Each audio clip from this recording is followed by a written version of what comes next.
जो कि जन्माष्टमी के उपलक्ष्य में हो रही है, उसके दूसरे दिन में आप सभी भक्तों का स्वागत है। श्रीमद् भागवत कथा को परीक्षित महाराज सुखदेव गोस्वामी से श्रवण किए थे।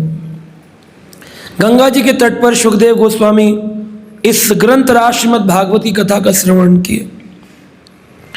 जब भगवान कृष्ण की जन्म लीला को परीक्षित महाराज ने सुना तो परीक्षित महाराज ने एक श्लोक कहा श्रीमद् भागवत में।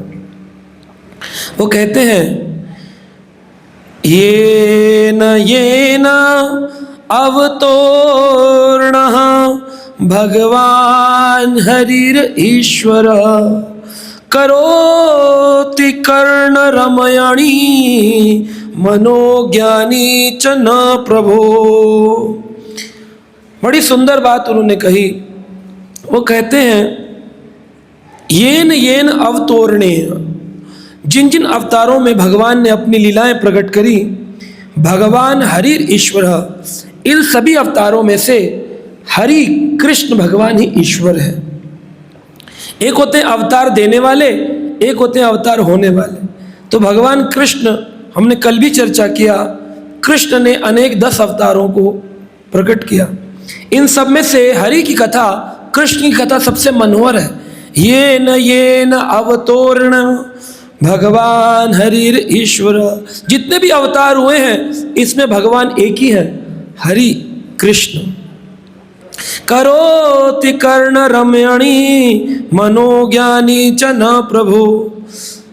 कहते हैं कि भगवान की कथा कर्ण रमयाणी, कानों को बड़ी अच्छी लगती है। कृष्ण की कथा कानों को सुख देती है। कर्ण रमयाणी, रमयाणी यानी रमण करने वाले, आनंद देने वाली। कृष्ण की कथा बड़ा आनंद देती है कानों को। यत् श्रवणात् अपेत अरति वितृष्णः सत्वं च शुद्ध्यन्ति अचिरेण। कहते हैं जो भी व्यक्ति भगवान की कथा का यत् श्रवणात्, जैसे ही श्रवण करता है उसके जीवन में सतोगुण की प्राप्ति होती है।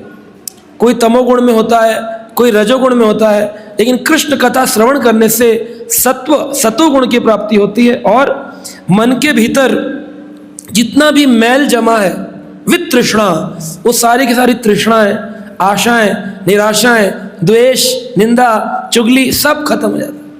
मन में बड़ी शांति मिलती है।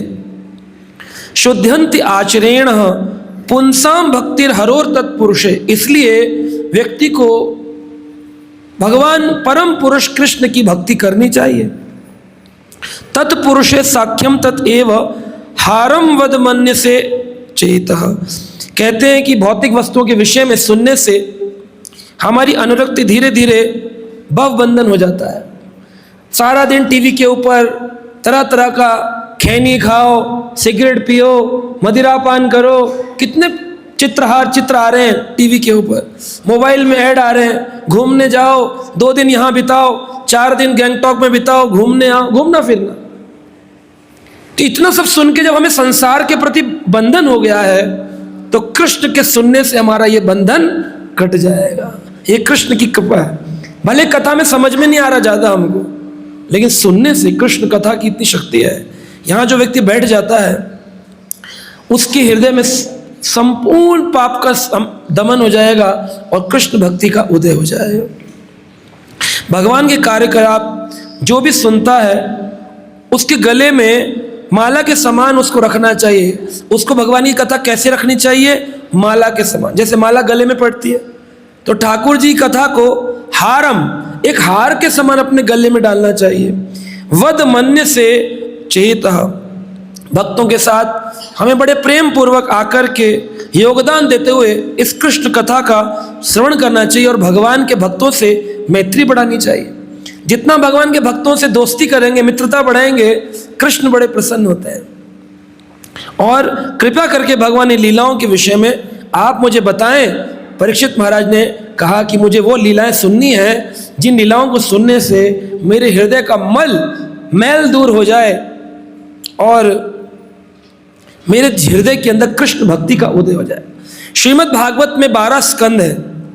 राम की लीलाएं 9वें स्कंद में, प्रहलाद की लीला 7वें स्कंद में, अजामिलोपाख्यान 6ठे स्कंद में, भगवान ने अर्कों का वर्णन 5वें स्कंद में, ध्रुव चरित्र 4थे स्कंद में, देवहूति संवाद कर्दम मुनि के पुत्र कपिल भगवान का प्राकट्य सांख्य योग 3रे स्कंद में, प्रकृति का सृष्टि का निर्माण 2रे स्कंद में, भीष्म स्तुति कुंती स्तुति पांडव निवारण ये सब 1ले स्कंद में, 11वें स्कंद में उद्धव गीता, 12वें स्कंद में कलयुग के लक्षण।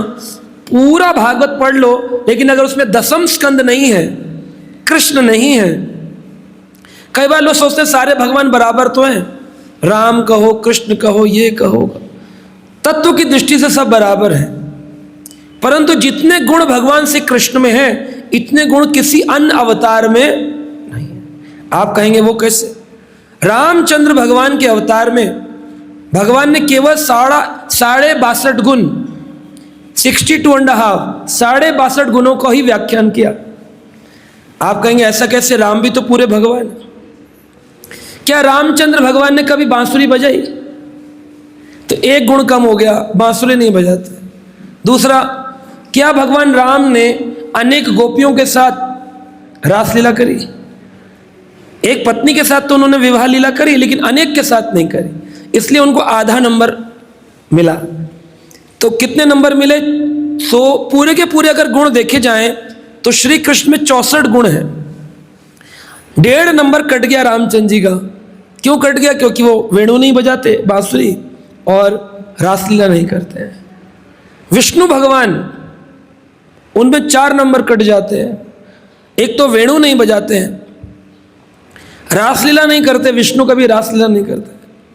तीसरा, रूप माधुरी, भगवान श्री कृष्ण का जो रूप है वो रूप विष्णु को देख करके डर लगता है। 4 हाथ वाले चक्र लेके पता नहीं कब गर्दन काट दें, डर लगता है। लेकिन कृष्ण कन्हैया लाल को देखकर हृदय के अंदर बड़ा प्रेम प्रकट होता है। आहा, इतने सुंदर भगवान है। तो ये जो रूप है भगवान का, सारी की सारी माएँ अपने बच्चों को जन्म होते ही उनको क्या कह के बुलाती हैं?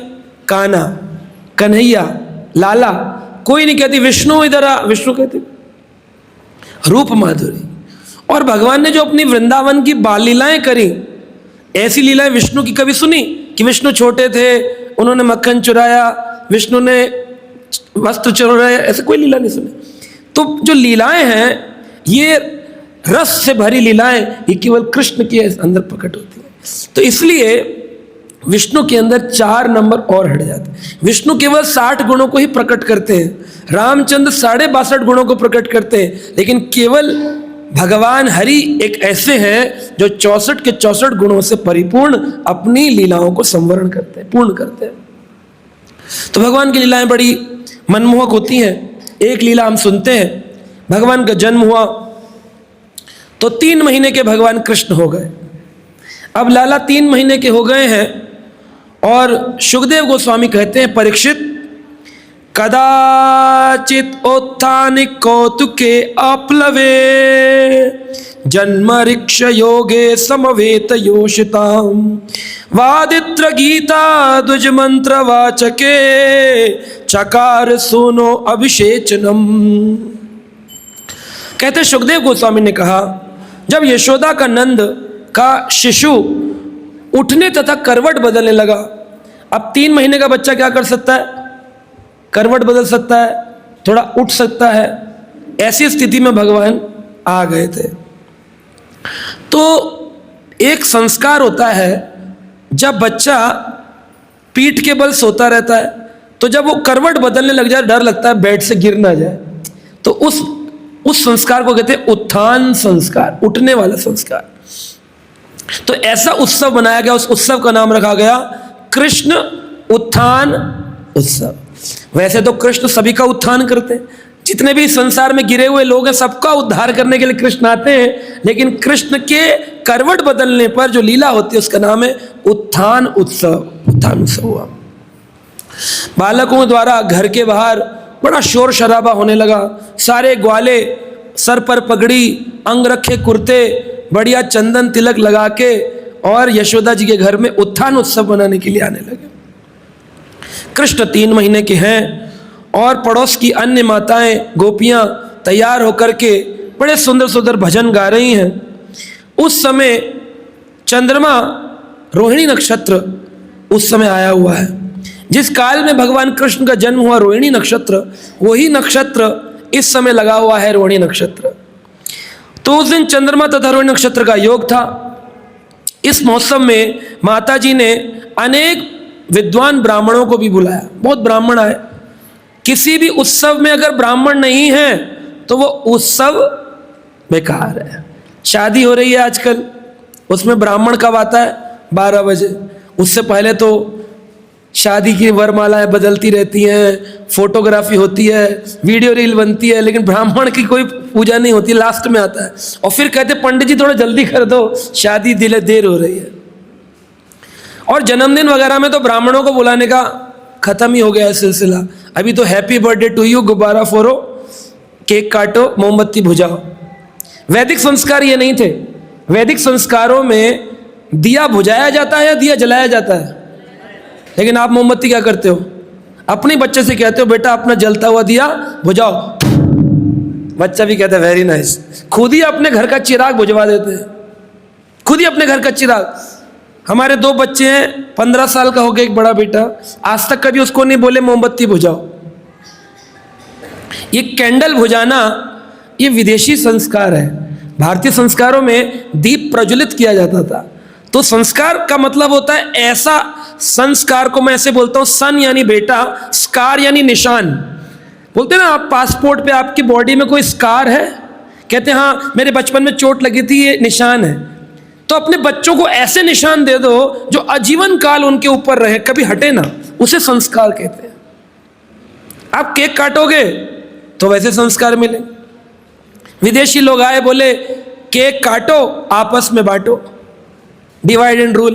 तो उन्होंने ये सिखाया, केक काटना, मोमबत्ती बुझाना, ब्राह्मणों को भूल जाना। लेकिन वैदिक कल्चर क्या है, वैदिक नियम क्या है? जिस दिन घर में जन्म उत्सव हो बच्चे का, उस दिन मोतीचूर के लड्डू, बूंदी के लड्डू, एक एक बूंदी इकट्ठी होकर के एकता का प्रतीक है। 100 बूंदी 50 बूंदी मिलकर एक लड्डू बना। बोले इस तरह परिवार में इकट्ठे होकर रहो, संसार में भक्तों के साथ इकट्ठे होकर रहो।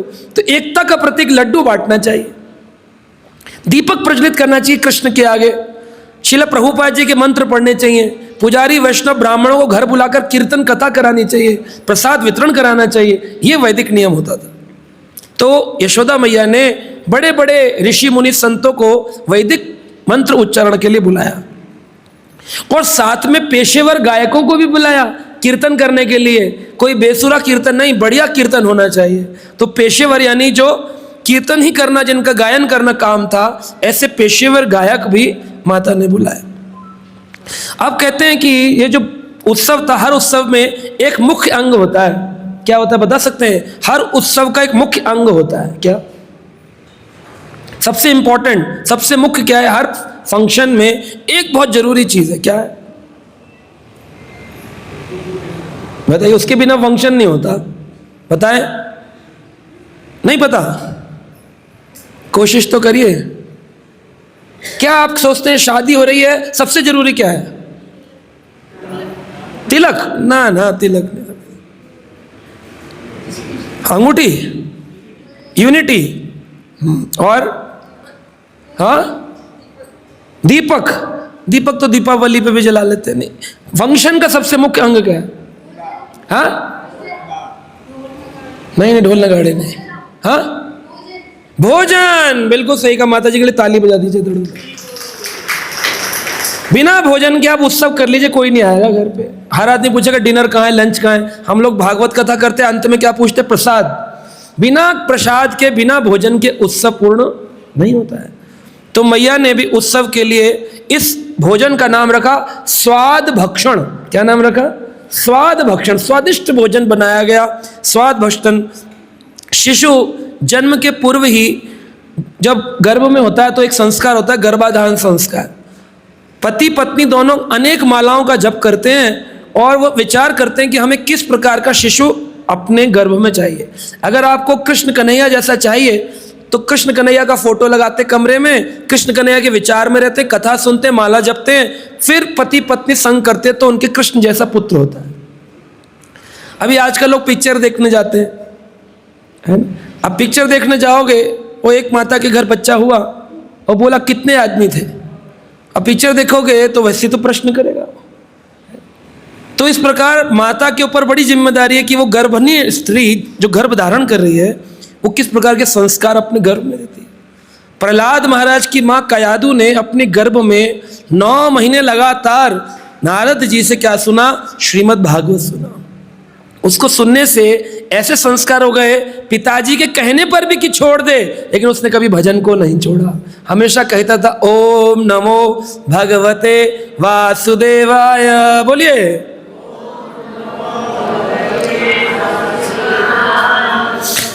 तो लेकिन आजकल का ऐसा होता नहीं है। आजकल तो लोग उल्टा शिशु को गर्भ में मारने का प्रयास करते हैं, करे हमको ये नहीं चाहिए, इसका एबॉर्शन कर दो, गर्भ में मारने का प्रयास। गर्भ धारण करके गर्भाधारण संस्कार की जगह गर्भ को मारने का प्रयास हो रहा है। अनेक औषधियां दवाइयां सरकार बना रही है और उससे गर्भ को रोका जा रहा है ताकि पॉपुलेशन कंट्रोल हो सके। लेकिन पॉपुलेशन पता है क्यों बढ़ती है?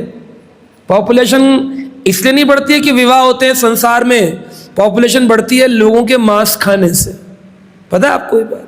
आप कहेंगे कैसे किसी के मांस खाने से आबादी बढ़ जाएगी? इसको कहते हैं कर्म का सिद्धांत। कर्म का सिद्धांत। एक आदमी ने अपने जीवन में 100 मुर्गे खाए, मुर्गे समझते हैं ना, चिकन। एक व्यक्ति ने अपने जीवन में 100 मुर्गे खाए। अब कर्म का सिद्धांत कहता है अगर तुमने आज एक चींटी को मारा है, अगले जन्म में चींटी मनुष्य बनेगी, तुम चींटी बनोगे, चींटी तुमको मारेगी। ये कर्म का सिद्धांत है। जो जस करही ते तस फल चाखा, को करी तरक बढ़ावे शाखा। जो जैसा करेगा उसको वैसा फल मिलेगा। एक चींटी मारी तो चींटी बनोगे और चींटी मनुष्य बनेगी। तो ये तो नियम पक्का हो गया। तो अगर एक व्यक्ति ने अपने जीवन में 100 मुर्गे खाए तो 100 मुर्गे क्या बनेंगे? मनुष्य बनेंगे। और मनुष्य कितना मुर्गा बनेगा? एक। 100 कहां बना, एक ही तो बना। मनुष्य बना 1 मुर्गा और मुर्गे बन गए 100 मनुष्य, पॉपुलेशन बढ़ गई। मांस खाना अगर बंद हो जाए तो इतनी ज्यादा आबादी बढ़नी बंद हो जाए। आज विदेशों में लोगों ने मांस खाना बंद कर दिया है। अब तो गाय का दूध भी पीना बंद कर दिया गया है, क्योंकि गाय के साथ भी बड़ा ही दुर्दायी व्यवहार किया जाता है। ऐसा गंभीर व्यवहार करते हैं, गाय के बछड़े को मार देते हैं, उसके अंदर भूसा भर देते हैं और फिर गाय के सामने ले जाते हैं, उसको सूंघाते हैं। गाय सोचती है मेरा बछड़ा आ गया, गाय दूध देती है, उस गाय दूध को दोहन करके बेच देते हैं। गाय का बछड़ा मर चुका है, उसको पता भी नहीं है, क्योंकि गाय केवल अपना दूध अपने बछड़े वात्सल्य रस में उसके लिए देती है। जब बछड़े का पेट भर जाए तो बाकी का दूध समाज के काम आता है। लेकिन आजकल इतना लालच बढ़ गया है, बछड़े को पीने ही नहीं देते, उसका दूध सारा बेच देते। कई जगहों पे तो गौशाला के नाम पर, डेयरी के नाम पर गाय के बछड़े को काटकर उसकी पूंछ रखी हुई है, क्योंकि माँ पूंछ सूंघती है तो पूंछ सूंघा देते हैं गाय को, उसको लगता है बछड़ा आ गया और फिर उसका दूध निकाल कर उसको बेचते हैं। ऐसा दूध अगर आप पिएंगे तो आपको क्या लगता है? आपको पाप नहीं लगेगा? पद्म पुराण में लिखा है 1/6 भाग पाप। आपने जिस व्यक्ति को जो खाया पिया जो किया वो आप भी उसके हकदार है। अब डेयरी से दूध आ रहा है, पॉलीथीन का दूध आ रहा है, आपको पता है जो कलेक्शन सेंटर है उस पर किस गडरिये ने, किस दूध बेचने वाले ने कौन सी प्रकार का दूध बेचा? तो आज की स्थिति बड़ी गंभीर है समाज की। इसलिए कम से कम इतना करो कि जो खाओ वो भगवान कृष्ण को भोग लगा के खाओ, कम से कम उसमें से पाप तो भगवान निकाल देंगे। वरना अगर आपने भगवान को भोग नहीं लगाया तो निर्दयी हत्या होगी हमारी, बड़ी निर्मम बुरी तरीके से हमारी हत्या होगी, क्योंकि हमने इतने लोगों की हत्या कर दी है, डायरेक्टली या इनडायरेक्टली। अगर हम दूध पी रहे हैं तो हम एक प्रकार से उस बछड़े की हत्या के हकदार हो गए ना। और अब इधर भगवान को भोग भी नहीं लगाते हैं। तो जो भी खाएं तो दिय वस्तु गोविंदम तुम समर्पयामि। हे गोविंद, ये वस्तु आपकी है, आपको समर्पित करते एक तुलसी का पत्र लगाइए, ठाकुर जी के सामने 10 मिनट रखिए, जब वो खा लें तो आप खा लीजिए। तो कम से कम इसमें से पाप तो निकल गया, आपको पाप का भागीदार तो नहीं बनना पड़ेगा। इसलिए यहां पर बड़ा सुंदर उत्सव है, उत्थान उत्सव मनाया गया है। ब्राह्मणों ने वैदिक मंत्र पढ़ने प्रारंभ कर दिए हैं और मैया ने कृष्ण को सुलाया है, बड़ी सुंदर सुंदर मिठाइयाँ बन रही हैं, बड़े सुंदर सुंदर भोजन खाद्य पदार्थ बन रहे हैं। आज कृष्ण उत्थान उत्सव में लोगों को मिठाई खिलाएंगे, हमारे कन्हैया पलटने लगे हैं, अब बड़े हो रहे हैं, 3 महीने के हो गए। तभी देखते हैं उत्थान उत्सव मनाने में मग्न उदार माता यशोदा मेहमानों का स्वागत करने में व्यस्त थी और अन्न भेंट करने में अत्यधिक व्यस्त होने के कारण बालक के रोने को नहीं सुन पाई। बालक ने अचानक से उसकी नींद टूट गई कृष्ण की, और कृष्ण जोर जोर से नाटक करके रोने लगे। लेकिन मैया क्योंकि इतने रिश्तेदार आए थे, इतने ग्वाले, इतने व्रजवासी, मैया व्यस्त थी। मैया ध्यान से सुन ही नहीं पाई कि बच्चा कक्ष में रो रहा है। अब मैया का जो कृष्ण थे, उनके रोने का कारण था उनको भूख लगी थी और उनको दूध पीना था। जितनी माएँ बैठी उनको पता होगा, बच्चा जब सोकर उठता है उसको भूख लगती है, उसको माँ तुरंत अपना स्तनपान कराती है। लेकिन मैया इतनी व्यस्त थी, नहीं कराया। क्रोध में आकर वह अपने पाँव को ऊपर ऊपर उछालने लगे, जोर जोर से रोना चिल्लाना चालू कर दिया। जब जोर जोर से रोना कर रहे थे तो मैया को लगा कि इसके रोने से सारा डिस्टरबेंस हो रहा है कार्यक्रम में। तो मैया ने उसको पल्ले में लिटाया था, पल्ला उठा के मैया लेकर के बाहर ले आई कि बाहर के वातावरण को देखेगा, आसपास लोग ताली देकर बात करेंगे, और लाला कृष्णा कैसे हो, क्या हाल है, तो वो थोड़ा सा मुस्कुराएंगे, आनंद में हो जाएंगे। अब कृष्ण को लाकर के पल्ले के अंदर ही एक बहुत बड़ी गाड़ी थी, जिसे बैलगाड़ी कहते हैं। आगे बैल होते हैं, पीछे गाड़ी होती है। तो गाड़ी में बड़े बड़े दूध के कनस्तर, दूध, घी, छाछ, बड़ी बड़ी ड्रम रखे हुए थे। भारी, बहुत भारी गाड़ी थी। बैलों को खोल दिया, बैल किसी पेड़ से बांध दिए गए और गाड़ी ऐसे करके उल्टी खड़ी थी। बहुत तेज की धूप पड़ रही थी, तो मैया ने धूप से बचाने के लिए लाला को उस पलने के साथ ही उस गाड़ी के नीचे रख दिया।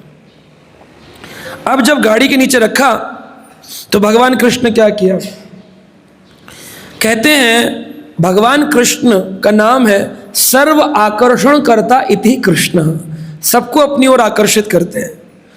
तो कथा बताती है कि कश्यप मुनि और उनकी 13 पत्नियां हैं। कश्यप मुनि की 13 पत्नी हैं, उनमें से 2 प्रमुख हैं, आदिति और दिति। आदिति से आदित्यों का जन्म हुआ, सारे देवताओं का जन्म हुआ, 12 आदित्य, और दिति से दैत्यों का जन्म हुआ। तो एक दैत्य थे जिनका नाम था हिरणाक्ष, सुना है आपने नाम, अभी पिक्चर भी देखी होगी आपने, हिरणाक्ष। हिरणाक्ष नाम का जो दैत्य था, राक्षस, उस दैत्य का एक पुत्र था हिरणाक्ष का, उसका नाम था उत्कच। क्या नाम था? जोर से बोलिए सब लोग, या सोने आए कथा सुनने आए? जोर से बोलो। उत्कच। उत्कच जो था बड़ा शरारती था, बड़ा अहंकारी था। हिरणाक्ष बड़ा पावरफुल था, शक्तिशाली था।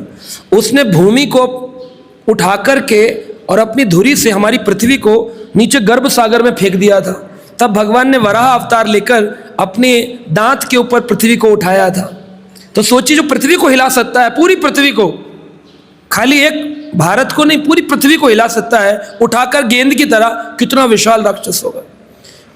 उसका पुत्र बड़ा अहंकारी कि मेरे पिताजी, अब किसी के पिताजी डिप्टी कलेक्टर लग जाए तो बेटा तो कहता हमारे पिताजी डिप्टी कलेक्टर, किसी के मंत्री बन जाए, चीफ मिनिस्टर, कहता हमारे तो चीफ मिनिस्टर। केवल छोटा सा एक पद पाने पर इतना अहंकार होता है। तो जिसका पिता पूरी पृथ्वी को उठाया होगा, उसको कितना अहंकार होगा।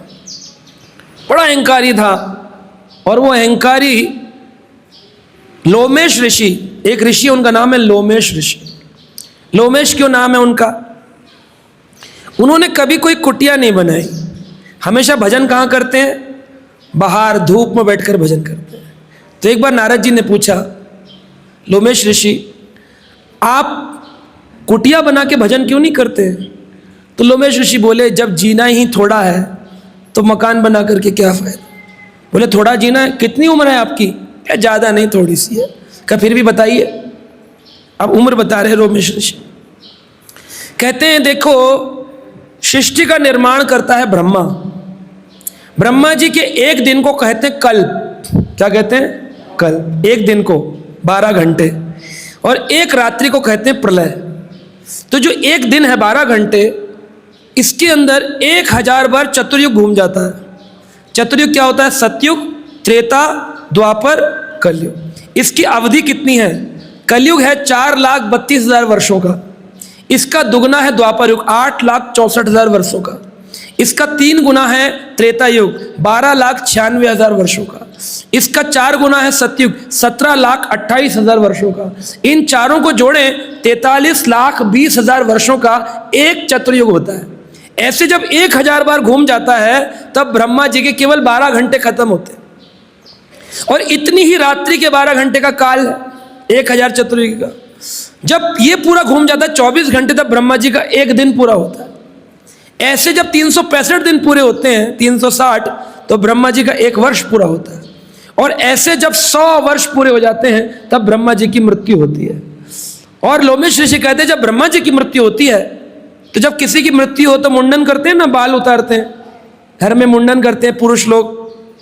तो ब्रह्मा जी के मरने पर कौन मुंडन करेगा? तो लोमेश ऋषि कहते हैं कि मुझे भगवान ने सेवा दी है कि मैं अपना एक रोम, एक रोंगटा, ये जो होता है ना हमारे शरीर पे रोम, ये रोम लेकर मैं ऐसे फेंकता हूं, एक रोम तोड़ता हूं। एक ब्रह्मा की मृत्यु पर एक रोम तोड़ता हूं। बोले फिर आपकी मृत्यु कब आएगी? बोले मेरे शरीर के सारे रोम खत्म हो जाए। तो वो ब्रह्मा जी को कहते, वो नारद जी को कहते हैं मेरे पास टाइम बहुत कम है भजन करने का, इसलिए घर बनाने की चिंता में मैं फंसना नहीं चाहता। और हम अपना सोचें जरा, कितनी छोटी सी आयु है, 50-60 साल 70 साल, उसमें 2 मकान 3 मकान है ना, एक बंबई में बना लो, एक दिल्ली में बना लो, गैंगटॉक में बना लो, एक यहाँ बना लो। तो भजन की, हमें अभी भजन की इंपॉर्टेंस नहीं पता है। जैसे रोगी के लिए दवाई की बहुत ज़रूरत है, जैसे रोगी के लिए एम्बुलेंस की ज़रूरत है, आग लगी हो तो फायर ब्रिगेड की ज़रूरत है, ऐसे ही भव सागर में फंसे हुए व्यक्ति के लिए भजन की आवश्यकता है। इसकी इंपॉर्टेंस, मुख्यता, प्रमुखता को समझना चाहिए। तो इस अहंकारी उत्कच ने लोमेश ऋषि के पास जाकर के उछल कूद करना प्रारंभ कर दिया। बहुत उछल कूद करता बड़ी उछल कूद करता था। लोमेश ऋषि बोले पिता तो था ही राक्षस, पुत्र भी राक्षस, बाप का बेटा सिपाही का घोड़ा, बहुत नहीं तो थोड़ा थोड़ा, दोनों में मैचिंग होती है, जैसा पिता वैसा पुत्र। प्रभुपाद जी कहते थे बाप का बेटा सिपाही का घोड़ा, बहुत नहीं तो थोड़ा थोड़ा, थोड़ा मैचिंग होता है। हिरणाक्ष भी गंदा था, उसका पुत्र उत्कच भी गंदा। लोमेश ऋषि ने श्राप दिया, जा तेरा शरीर ही खत्म हो जाए, आत्मा रूप में भटके, प्रेत बन जाए। आत्मा रूप में भटकना मतलब प्रेत योनि पा लेना। कई बार लोग बोलते भूत प्रेत, तो ये सब कहने की बातें होती हैं। प्रेत योनि भी एक योनि होती है। अगर किसी की 100 वर्ष की उम्र है और उसने 50 वर्ष पे सुसाइड कर लिया, तो अगले 50 वर्षों तक उसको बिना शरीर के घूमना पड़ेगा, उसको प्रेत योनि कहते हैं। तो कितनी भी आत्महत्याएं कोई व्यक्ति करता है, या फिर किसी व्यक्ति की दुर्घटनाग्रस्त मृत्यु हो और उसके बाद उसके लिए कोई यज्ञ आदि न कराया जाए, जैसे नारायण बलि यज्ञ, पूजन, पिंडदान, सपिंडी क्रिया, ये सब ना हो उसके लिए, तो वो भी प्रेत बन सकता है, क्योंकि उसको शरीर मिला ही नहीं, उसके परिवार के लोगों ने उसके लिए पिंडदान आदि नहीं किए। तो इस प्रकार से उत्कच को कहा तो प्रेत बन के रहे। अब प्रेत बनने का जब श्राप मिला, वो रोने लगा, लोमेश ऋषि मुझे क्षमा कर दीजिए, मैं तो केवल ऐसी मजाक कर रहा था, उपहास कर रहा था, विनोद कर रहा था। लोमेश ऋषि बोले अरे तुम विनोद कर रहे थे, अब तो निकल गया मुख से श्राप, वापिस नहीं आता। बोले ऐसे नहीं करिए, ऐसे मत करिए। बोले जाओ मैं तुम्हें मुक्त करता हूं, अगर तुम्हें अब उद्धार कराना है तो द्वापर युग तक वेट करना पड़ेगा। ये बात है सतयुग की, हिरणाक्ष के पुत्र। सतयुग, त्रेता काल, द्वापर तक वेट करो। द्वापर युग में श्री कृष्ण स्वयं भगवान आएंगे, क्योंकि नियम भगवान बनाते हैं, तो नियम के अंदर बदलाव भी भगवान ही कर सकते हैं। धर्मम तो साक्षात भगवत प्रणीतम, धर्म को केवल भगवान ही बनाते। हम लोग धर्म को बना नहीं सकते। हम चाहें कि अपने घर में धर्म का निर्माण कर लें, हम अपने घर में धर्म का निर्माण नहीं कर सकते। ये केवल लोगों का ऐसा सोचना है कि लोग अपनी अपनी पूजा पाठ के नियम नहीं बना लेते हैं। आपने देखा हो कई बार, कोई कैसे पूजा करता है, कोई कैसे पूजा करता है। कोई कहता है लाल तिलक लगाओ, कोई कहता है नहीं नहीं काला लगाओ, कोई कहता है दाईं ओर मुंह करो, कोई कहता है बाईं ओर मुंह करो, कोई कहता है ईशान कोण में मंदिर बनाओ, कोई कहता है नहीं दक्षिण कोण में मंदिर बनाओ। सारे आचार्य भिड़ जाते हैं आपस में, बड़े बड़े पानी ज्ञानी पंडित भिड़ जाते हैं। सबके नियम है, लेकिन नियम बनाया किसने? वैदिक शास्त्र क्या कहता है? बात करनी चाहिए जो वेद में लिखी है, बात करनी चाहिए जो शास्त्र भागवत में लिखी है, बात करनी चाहिए जो गीता आदि पुराणों में लिखी है, उपनिषदों में लिखी है। अपने मन का विचार नहीं कि हमारे पिताजी जो थे वो दाएं हाथ से तिलक लगाते थे, है ना? बायां दायां, बायां यानी लेफ्ट, दायां यानी राइट। पिताजी दाएं हाथ से लगाते तो हम भी दाएं लगाए, हमारी दादी बाएं से लगाती तो हम भी बाएं से लगाए। अरे हो सकता है दादी का राइट हैंड काम ना करता हो, इसलिए बाएं से आपने नियम बना लिया। संसार में जितनी ज्यादा पूजा पाठ है वो केवल एक लीक पीटने के बराबर है, लकीर पीटने के बराबर। उसके अंदर शास्त्रिक उपदेश बहुत कम है। 100 में से 5% चीजें शास्त्रिक होंगी, 95% 95% केवल विचारधाराएं होती। तो इसलिए हमको वैदिक शास्त्र मानने चाहिए। वैदिक शास्त्र कहते हैं कि धर्म की स्थापना भगवान कृष्ण ने करी है। धर्मम तो साक्षात भगवत प्रणीतम नाते विदुर नावे वेदो नावे सिद्धा। कहते हैं धर्म को भगवान कृष्ण ने बनाया, ना तो विदुर ने बनाया, ना ऋषियों ने बनाया, ना देवताओं ने बनाया, ना सिद्धों ने बनाया, ना ही असुरों ने बनाया, ना मनुष्यों ने बनाया, ना विद्याधरों ने बनाया। किसी ने धर्म को नहीं बनाया। ये बात कौन बोल रहे हैं? यमराज। यमराज बोल रहे हैं अपने यमदूतों को कि देखो यमदूतों, धर्म के नियम का पालन नहीं करोगे तो तुम फंस जाओगे। अच्छा, सरकार के नियम कौन बनाता है? सरकार बनाती है। गैंगटॉक में इधर से चढ़ना है उधर से उतरना है, ये नियम सरकार का नियम है। गाड़ी अगर उल्टे सीधे चलने लग जाए जाम लग जाएगा चारों तरफ, तो नियम सरकार बनाती है। आदमी अपने नियम खुद नहीं बना सकता, लेकिन पूजा में लोग अपने नियम बना लेते। धर्मम तो साक्षात भगवत प्रणीतम नावे विदुर ऋषयो नापि देवा ना सिद्धो मुखाय असुरो मनुष्यो कुतो न विद्याधर चारणाय। चारणों ने, विद्याधरों ने, मनुष्यों ने, असुरों ने, राक्षसों ने, सिद्ध पुरुषों ने, ऋषियों ने, मुनियों ने, किसी ने भी धर्म के नियम नहीं बनाए। धर्मम तो साक्षात भगवत प्रणीतम, धर्म को केवल भगवान ने बनाया। अब धर्म क्या है? व्यक्ति पूछेगा कौन सा धर्म की बात कर रहे हैं? भगवान ने भगवत गीता जब पूरी कही तो भगवत गीता के अंतिम उपदेश में अर्जुन को 700 श्लोकों में कृष्ण ने कहा, अंतिम श्लोक में, यत्र योगेश्वर कृष्ण यत्र पार्थो धनुर्धरा तत्र श्री विजय भूतिर ध्रुव नीतिर्मतिर्मम। आखिरी शब्द क्या कहे? मतिर मम। मम शब्द आखिरी शब्द है। और पहला श्लोक क्या है? धर्म क्षेत्रे कुरुक्षेत्रे समावेतायुधस्सवः मामकः पांडवश्चैव किम कुर्वतः संजय। तो पहला शब्द क्या है? धर्म। और आखिरी शब्द क्या है? मम। मम यानी मैं, और धर्म यानी धर्म। तो भगवान कृष्ण कह रहे 700 श्लोक पूरे हो जाने के बाद में अर्जुन घबराने की जरूरत नहीं है, एक ही रास्ते को पकड़ ले, एक रास्ता पकड़ चला चल, तुझे मिल जाएगा सब कुछ धन। क्या है रास्ता? मम धर्म, मेरा ही धर्म, मेरे को पूजा करेगा तो तुझे सब कुछ मिल जाएगा। ये भगवान की वाणी है इसमें। अब हम लगे रहते हैं अनेक अनेक पूजा, अनेक व्रत, अनेक उपासनाएं, पूरे साल में पता नहीं कितने देवता की पूजा कर डालते, लेकिन फिर भी हम समस्त 33 करोड़ देवताओं को संतुष्ट नहीं कर पाते हैं। लेकिन एक पेड़ की जड़ में पानी डालने से 33 करोड़ पत्तियां हरी भरी हो जाती हैं। एक कृष्ण को पूजने से सारे देवता प्रसन्न हो जाते हैं।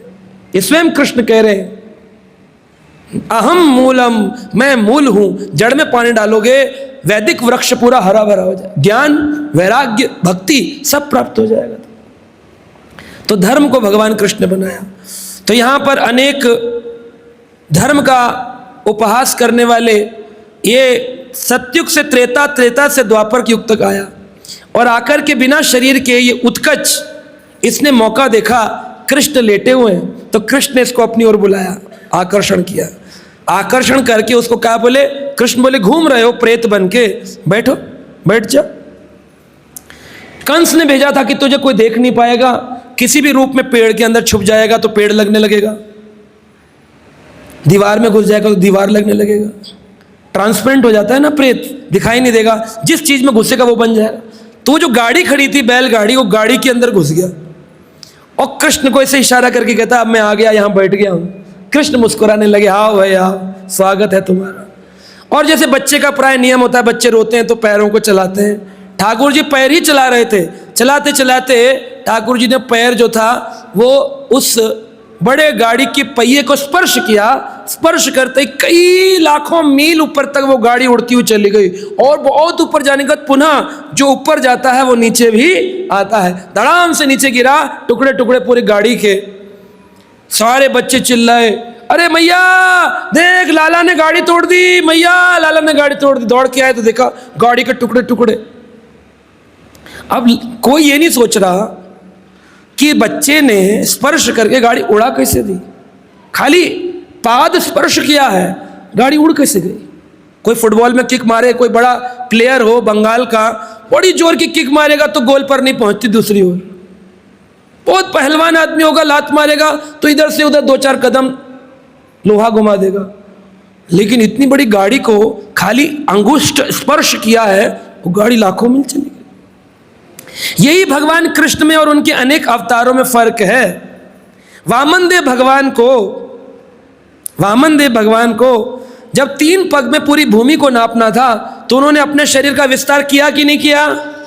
किया कि नहीं किया? छोटे वामन थे लेकिन बड़े हो गए कि नहीं हो गए? बड़े हो गए थे। जब हिरण्याकश्यप को मारने के लिए भगवान नरसिंह को आना था तो खंबे से जब भगवान प्रकट हुए तो हिरण्याकश्यप ने अपने शरीर को विशाल किया, तो भगवान नरसिंह ने अपना शरीर विशाल किया कि नहीं किया? किया ना। जब पृथ्वी को उठाना था, हिरण्याक्ष को मारना था, तो भगवान ब्रह्मा जी के नाक से छोटे से सुअर बन के निकले, शूकर रूपा, लेकिन देखते देखते विशाल सुअर बन गए, हिरण्याक्ष से भी बड़े, पूरी पृथ्वी को अपने दांत पर धारण कर लें, कितना बड़ा रूप लिया। तो भगवान ने जितने भी अवतार हैं उनमें अपने रूप को विस्तार किया, लेकिन केवल कृष्ण रूप एक ऐसा रूप है जिसमें छोटे से बालक कृष्ण ने बिना कोई विस्तार करे कि विष्णु रूप में बढ़ते जा रहे हैं तब मार रहे हैं। भगवान ने यह दिखाया कि कृष्णस्तु भगवान स्वयं, मैं ही भगवान हूं, मेरे स्पर्श मात्र से पूरी सृष्टि हिल सकती है। कृष्णस्तु भगवान स्वयं। तो ये पारिभाषिक सूत्र है भागवत का, एते च अंश कला पुंसा कृष्णस्तु भगवान स्वयं इंद्रियारी व्याकुलम लोके मृणयंती युगे युगे। हर युग युग में ठाकुर जी आते हैं अवतार लेकर के, है ना। अनेक अनेक लीला अपने भक्तों के लिए भगवान करते हैं। तो बड़ी सुंदर सुंदर भगवान की लीलाएं हैं, भक्त गाते हैं।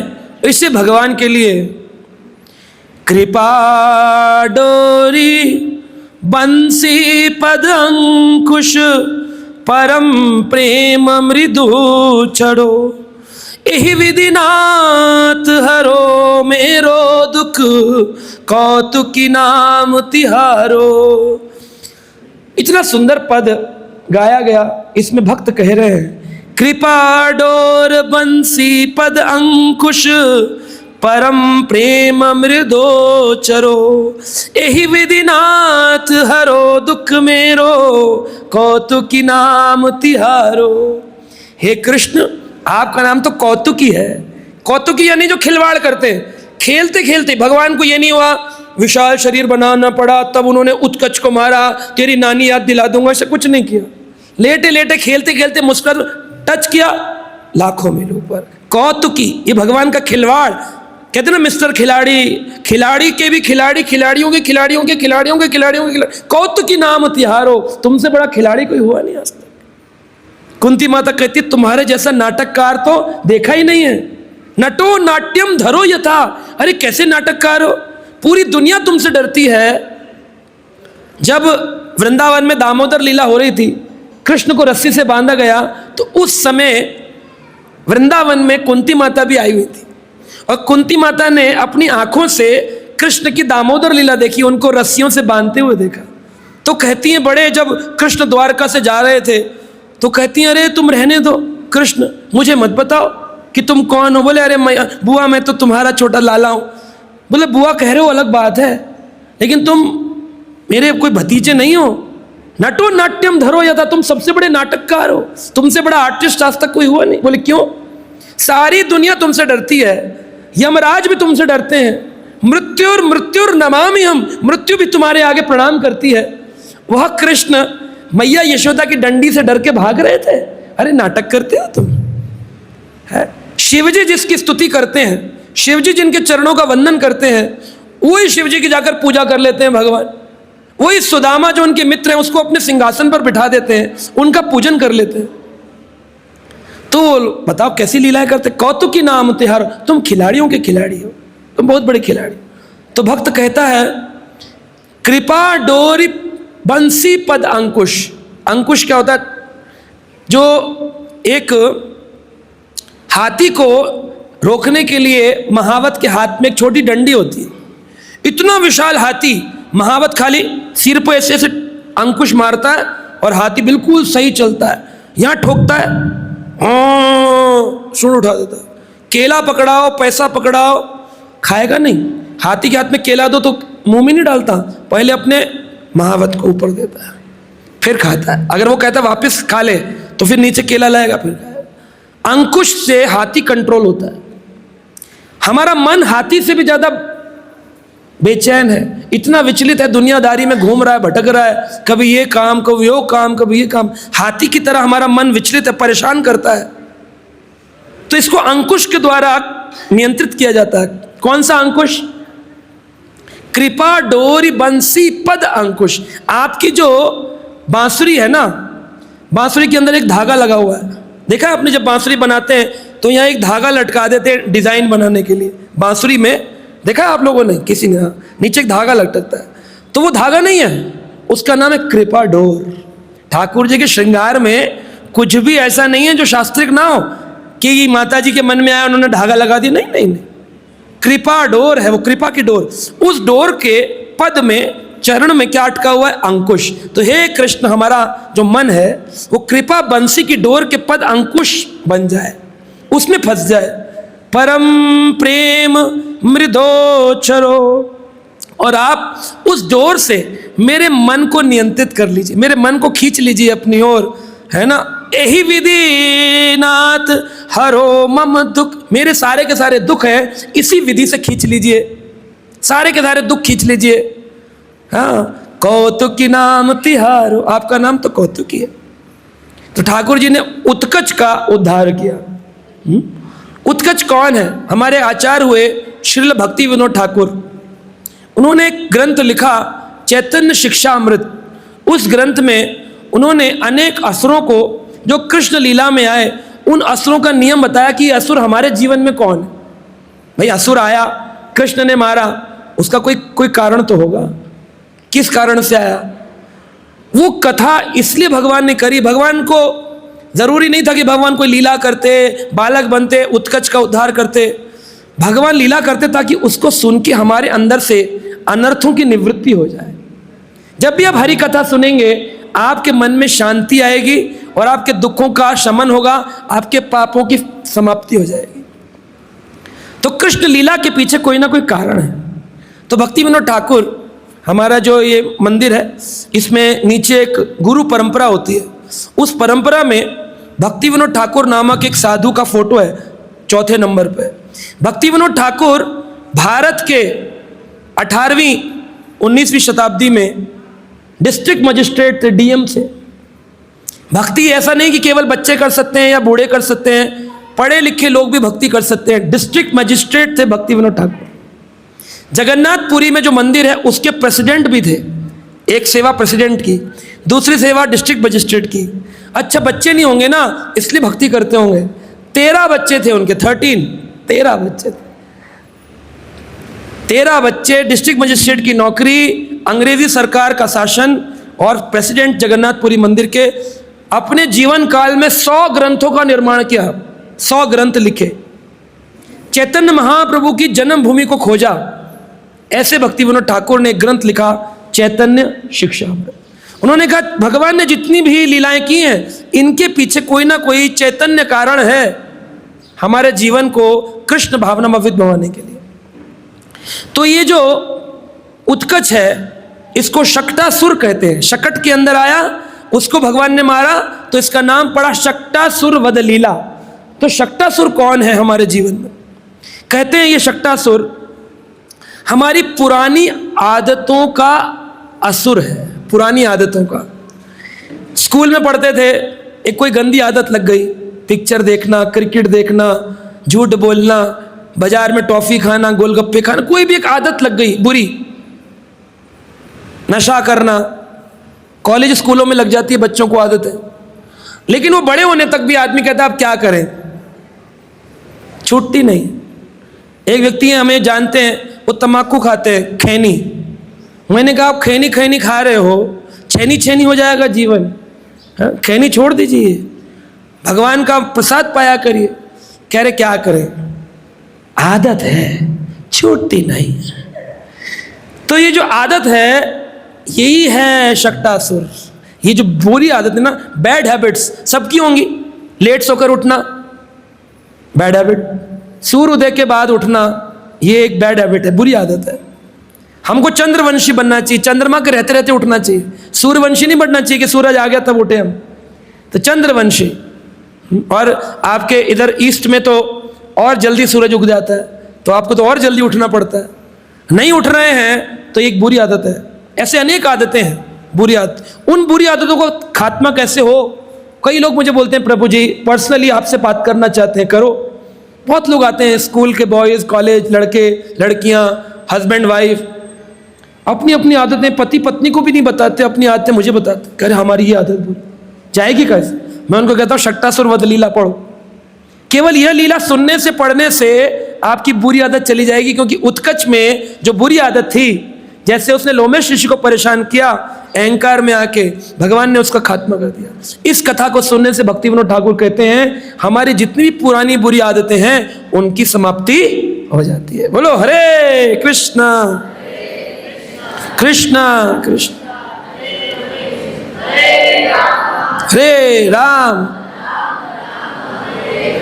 हाँ, बीच बीच में हरि नाम की ध्वनि करानी चाहिए, इससे पता चलता है आप लोग जग रहे, सो नहीं रहे।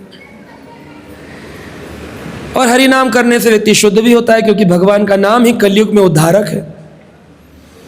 एक हमारे आचार्य थे गौर गोविंद स्वामी, सुना है आपने नाम? परम पूज्य गौर गोविंद स्वामी महाराज, श्रील प्रभुपाद जी के बड़े प्रेमी भक्त।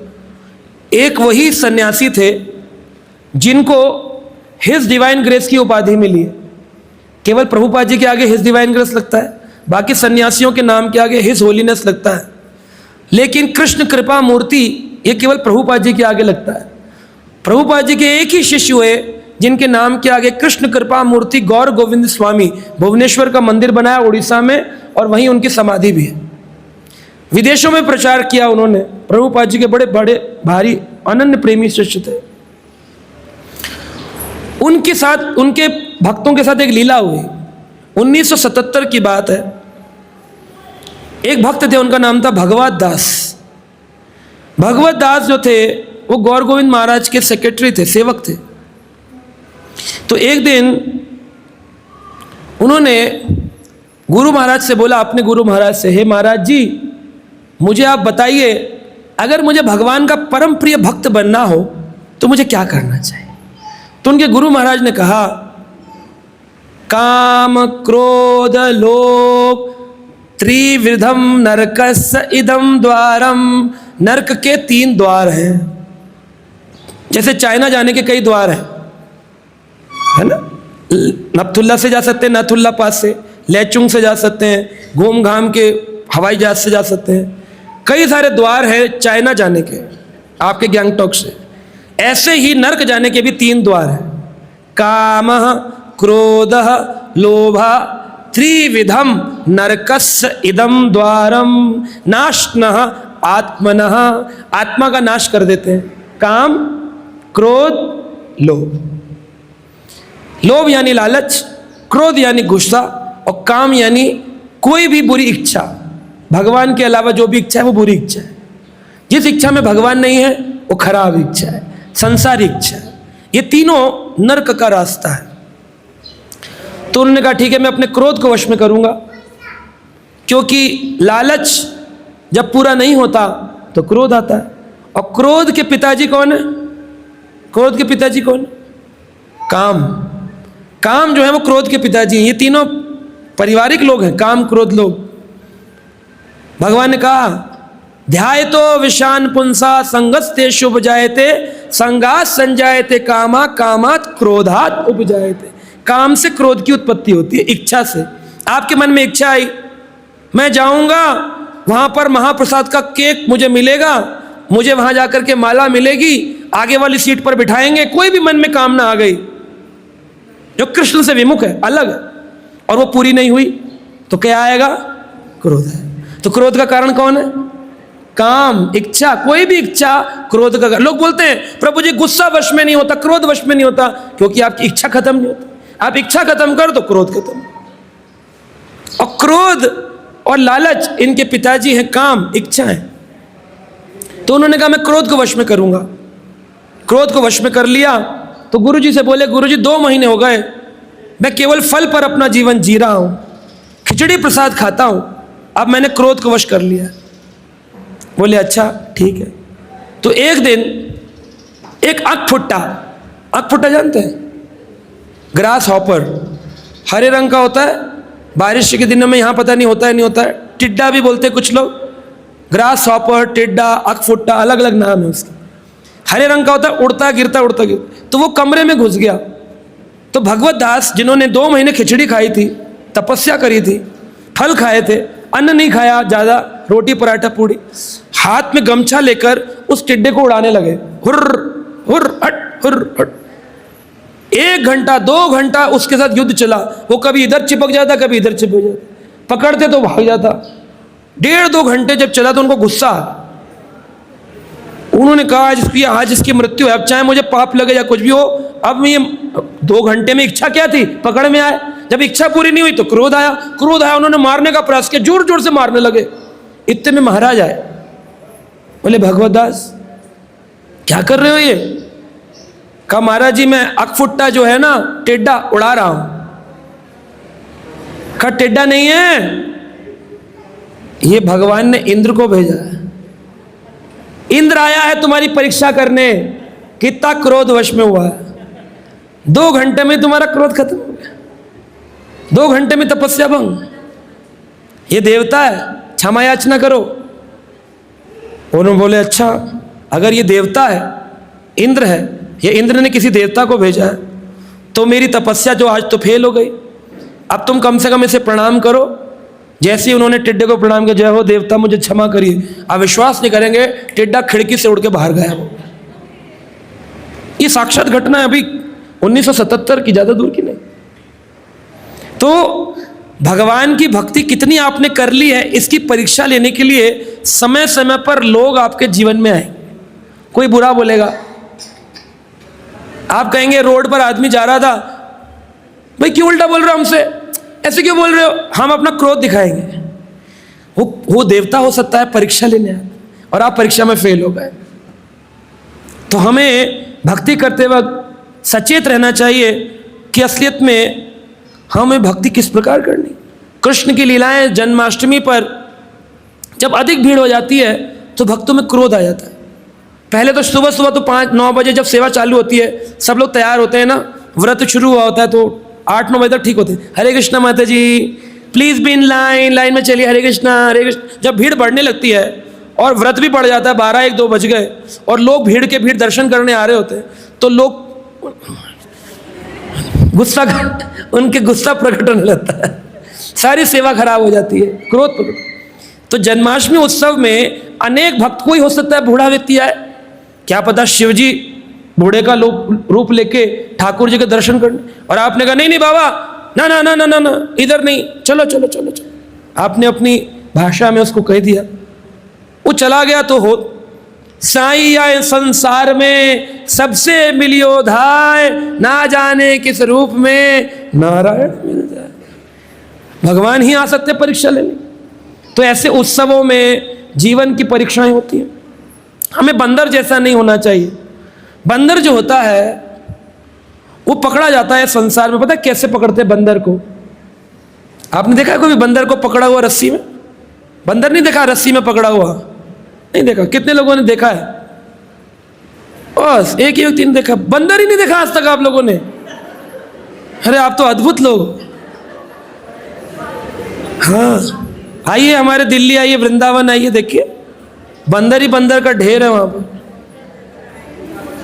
खाना नहीं खाने देंगे, इतने बंदर आते हैं। घर में घुसकर फ्रिज से बंदर आम निकाल के खा जाते हैं। वो हमारे घरों को अपना ही घर समझते हैं बंदर। वृंदावन गए आप लोग? बंदर देखिए कितने उछल कूद करते हैं। तो बंदर को पकड़ा कैसे जाता है? एक रेत के ढेर में एक बोतल में मूंगफली दाना डाल देते हैं। क्या डालते हैं? मूंगफली। सुनिए माता, बातें बाद में करें। मूंगफली दाना डाल देते हैं और रेत के अंदर दबा देते हैं उसको। और बंदर का उसका जो मुंह होता है जैसे ऐसा है, बोतल जैसा, इसका मुंह पतला है, नीचे गहरा है। तो बंदर मूंगफली खाने के लिए बड़ी देर तक देखता रहता है और फिर उस बोतल के अंदर हाथ डालता है, पतला कर लेता है। हाथ पतला होता है बंदर का, इससे चला जाता है, बोतल में अंदर चला जाएगा, मूंगफली पकड़ लेता है। और जब खींचता है तो हाथ मोटा हो गया, तो बाहर नहीं निकलता, वो अटक जाता है, खींचता है, ई करता रहता है। पीछे से आते रस्सी बांध तो पकड़ लेते हैं उसे। अगर उसको छूटना है तो क्या करना चाहिए? हाँ जी, मूंगफली छोड़ दो। हम लोग भी ऐसे ही जब इस संसार में आए तो पतला हाथ करके घुस गए। फिर हमने संसार पकड़ लिया, पत्नी, बच्चे, परिवार, माता पिता, संसार, पद प्रतिष्ठा, डॉक्टर, इंजीनियर, आईएएस सब पकड़ लिया हमने। अब हम बोलते हैं प्रभु जी मुक्ति हो पाएगी? होएगी कि नहीं होएगी? होगी कि नहीं होगी? कैसे होगी? छोड़ना। मूंगफली जो पकड़ रखी है छोड़ दोगे आप, बाहर निकलेंगे। लेकिन व्यक्ति उसको नहीं छोड़ता, माया की रस्सी में बन जाता। माया रस्सी बांधती है और फिर जहां डमरू डमरू बजा करके चल यहाँ नाच, चल यहाँ नाच, चल यहाँ नाच, नाच नाच कर दिखाते हैं, कभी इस पथ पर कभी उस पथ पर। हमारा रिमोट कंट्रोल हमने माया को दे रखा है, दूसरे के हाथ में दे रखा है। जब कोई व्यक्ति कहता है चलो दिखाओ एक्शन टीवी, हम गुस्सा करने लगते हैं। चलो वो कहता है चलो दिखाओ आस्था टीवी, तो हम सत्संग दिखाने लग जाते हैं। तो हमारा रिमोट दूसरे के हाथ में, हमारा रिमोट हमारे हाथ में नहीं। अगर हमारा रिमोट हमारे हाथ में रहे, बंदर की तरह हम न पकड़े जाएं माया की रस्सी में, तो हमारी मुक्ति तो निश्चित है। एक भगवान कृष्ण का जो भक्त होता है, मुक्ति मुक्तांजलि, मुक्ति उसके घर के बाहर खड़ी होती है। मुक्ति लोगे? भक्त कहता नहीं चाहिए, चल चल मुक्ति नहीं चाहिए। क्या चाहिए? अरे हमें तो कृष्ण भक्ति चाहिए, हमें मुक्ति नहीं चाहिए। ऐसी स्थिति पर आ जाओगे केवल क्या करने से? हरे कृष्णा कृष्ण कृष्ण हरे हरे, हरे राम तीन प्रकार के लोग इस संसार में हैं। एक हैं विषयी लोग जो विषय में फंसे हुए हैं संसार के, एक है मुमुक्षु जो मुक्ति की कामना करते हैं, और एक है कृष्ण भक्त जिनको मुक्ति भी नहीं चाहिए, केवल कृष्ण भक्ति चाहिए, कृष्ण भक्ति का आनंद चाहिए। तो तीन कैटेगरी के लोग हैं। कौन कौन से? विषयी, मुमुक्षु और भक्त। कितने बोलिए? तीन बोलिए जल्दी से। विषयी, मुमुक्षु, भक्त, तीन कैटेगरी के लोग हैं। पर ये तीनों कैटेगरी के लोग, तीनों श्रेणी के लोग हरि कथा से अपना उद्धार कर सकते हैं। तीनों लोग, विषयी व्यक्ति भी बैठ सकता है हरि कथा सुनने, मुमुक्षु भी बैठ सकता है कथा सुनने, और भक्त तो बैठता ही है कथा सुनने। तीनों श्रेणी के लोग अपना उद्धार हरि कथा से कर सकते हैं। हरि कथा का सार क्या है? हरि कथा का सार है हरि नाम का जप। जो हरि नाम जप नहीं करते, वो कितनी भी कथा सुने वो व्यर्थ हो जाएगा। हरि नाम जप करना चाहिए सब लोगों को। गोस्वामी तुलसीदास ने एक बड़ी सुंदर बात बताई है। कहते हैं राम राम राम जी हा जो हा तू न जपाही, तो हो तुहु कहूँ जाए तीनों ताप तपही। कितनी बढ़िया बात बोल रहे गोस्वामी तुलसीदास। राम राम राम जी हा जो हा तू न जपाही, ते हो तुहु कहूँ जाए तीनों ताप तपही। जो व्यक्ति राम के नाम का जप नहीं करता, कृष्ण नाम का जप नहीं करता, वो संसार के किसी तीर्थ स्थान में चला जाए, उसको ताप आदि दैविक, आदि भौतिक, आदि आत्मिक ताप सताएंगे। कभी मन की चिंताएं सताएंगी, कभी दूसरे का बोला हुआ सताएगा, और कभी देवताओं के द्वारा बाढ़ आ जाना, बारिश आ जाना, ये दैविक दुख सताएंगे। वो मुक्त नहीं हो सकता जब तक उसके पास भगवान नाम की शक्ति नहीं है। कहते हैं सुर सरी तीरे बिनु नीर दुख पाइए, सुर तरु तेरा तहीं दरिद्र सताइए। गोस्वामी कह रहे हैं सुरसरी, सुरसरी यानी गंगा, गंगा जी का एक नाम है सुरसरी। सुरसरी तीरे बिनु नीर दुख पाइए, सुरसरी के किनारे पहुंच जाएगा ना, नदी के किनारे, फिर भी प्यासा रहेगा। इसकी प्यास कभी बुझेगी नहीं, क्योंकि इसने भगवान के नाम को त्याग रखा है। सुरसरी तीरे बिनु नीर दुख पाइए, नदी के किनारे जाकर भी दुखी रहेगा। सुर तरु तेरा ताहीं दरिद्र सताइए। सुर तरु भगवान के धाम, कृष्ण के धाम में एक पेड़ है, उसका नाम है कल्पतरु, कल्प वृक्ष। जो भी कामना करोगे कल्प वृक्ष पूरी कर देगा। अगर आपको लड्डू पेड़ा चाहिए तो कल्प वृक्ष से जामुन, लड्डू, पेड़ा, सेब, एक ही पेड़ में सब कुछ। माता जी लोगों को गोपी ड्रेस भी मिल जाएगी उधर से, कल्प वृक्ष। प्रभु जी लोगों को बढ़िया धोती कुर्ता मिल जाएगा, कल्प वृक्ष। सब कुछ इच्छा पूरी करता है। लेकिन जो भगवान का नाम जप नहीं करता, वो उस कल्प तरु के नीचे भी दरिद्र सताइए, वो गरीब होकर मर जाएगा, क्योंकि उसके पास नाम की शक्ति नहीं। जगत भगत सपने न सुख सोहिए, जन्म जन्म जुग जुग जग रोइए। कहते हैं वह व्यक्ति जागते हुए, जगत भगत सोते हुए, सपने, हर जगह सुख की खोज करेगा, लेकिन उसको कहीं पे भी जुगों जुगों तक सुख नहीं मिलेगा जब तक वो भगवान के नाम की शरण नहीं लेगा। जगत भगत सपने न सुख सोइए, जन्म जन्म जुग जुग जग रोइए। वो रोता रहेगा जग जग। छूटी भी के जतन भी सही बादो जाएगा, हिया विषि भोजन जो सुधा सानी खाएगा। जब वो सुधा, अमृत भी मिलेगा ना स्वर्ग लोक का, अमृत का पान करने पर भी उसको ऐसा लगेगा जैसे जहर खा रहा हो। संसार का 56 भोग है, लेकिन अगर भगवान का नाम नहीं है, लोग बड़े दुखी हैं, बड़े दुखी रहते हैं भगवान का नाम के बिना। चाहे उनके खाने पीने का बहुत अरेंजमेंट हो, क्योंकि खाना खा ही नहीं पाते।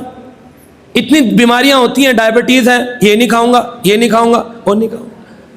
ब्लड प्रेशर है, नमक नहीं खाऊंगा। लीवर सिरोसिस हो रखा है, ये नहीं पी सकता। इतना पैसा इकट्ठा किया और खाना खा नहीं सकता। तो अमृत जैसा भोजन होने पर भी जहर के जैसा जीवन होता है, जिसके पास नाम की शक्ति नहीं है। तुलसी तिलो केती हूँ काल तो से दीनों को, राम नाम ही की गति जैसे जलमीन को। तुलसीदास कहते हैं कि व्यक्ति को ऐसे नाम को पकड़ लेना चाहिए जैसे मछली पानी के बिना नहीं रह सकती है, ऐसे भक्त को भगवान के, कृष्ण के बिना और कृष्ण नाम के बिना अपना जीवन नहीं जीना चाहिए। मछली 5 मिनट भी पानी के बिना नहीं रह सकती, तड़पने लगती है ना। तो वैसे ही तुलसी तिलो केती हूँ काल तो से दीन को, राम नाम ही गति जैसे जलमीन को। राम नाम के बिना उसकी गति ऐसे हो जानी चाहिए जैसे बिना जल के मीन, मछली हो जाती। इसलिए इस जन्माष्टमी अधिक संख्या में जप करेंगे, अधिक प्रभु के नाम की शरण लेंगे, ऐसा भाव भक्त को लेना चाहिए। हरे कृष्णा हरे कृष्ण कृष्णा हरे हरे, हरे राम राम राम हरे हरे। तो भगवान कृष्ण 3 महीने में बड़ी सुंदर लीला किए, इस शक्टासुर का उद्धार किए। कहते हैं कि किसने इसको किया, इस बात की चिंता थी। तो सारर दर्शनी टीका में विश्वनाथ ठाकुर बता रहे हैं, जब कृष्ण ने अत्यंत सुकुमार थे तो उनके हाथ पांव कपोलों के समान थे। उनके पांव के छूने से गाड़ी खंड खंड हो गई थी। हमारे एक आचार्य विश्वनाथ ठाकुर, वो कह रहे हैं कि भगवान कृष्ण के हाथ पैर कपोल जैसे थे, पुष्प जैसे, फूल जैसे। उनके छूने से ही गाड़ी खंड खंड हो गई। अपने वामन अवतार में भगवान ने पांव उठाया, हिरण्यकश्यप को मारने के लिए अवतार किया, लेकिन भगवान ने अपनी शक्ति का व्यय नहीं किया। जिस रूप में थे उसी रूप में शक्टासुर का उद्धार किया। इस बात का प्रमाण है कृष्णस्तु भगवान स्वयं। आगे कहते हैं सब लोगों को बड़ी चिंता हुई। वहां पर जुटे ग्वाले सोचने लगे हुआ कैसे। ये सुना है कि लोगों को भूत प्रेत सताते हैं, स्थूल शरीर प्राप्त नहीं होता, भूत स्थूल शरीर को ढूंढकर उसी में आड़ा जमाता है। शक्टासुर ऐसा ही भूत था जिसका उद्धार कृष्ण ने किया। कृष्ण के ऊपर किसी भी ग्रह का असर नहीं होता है।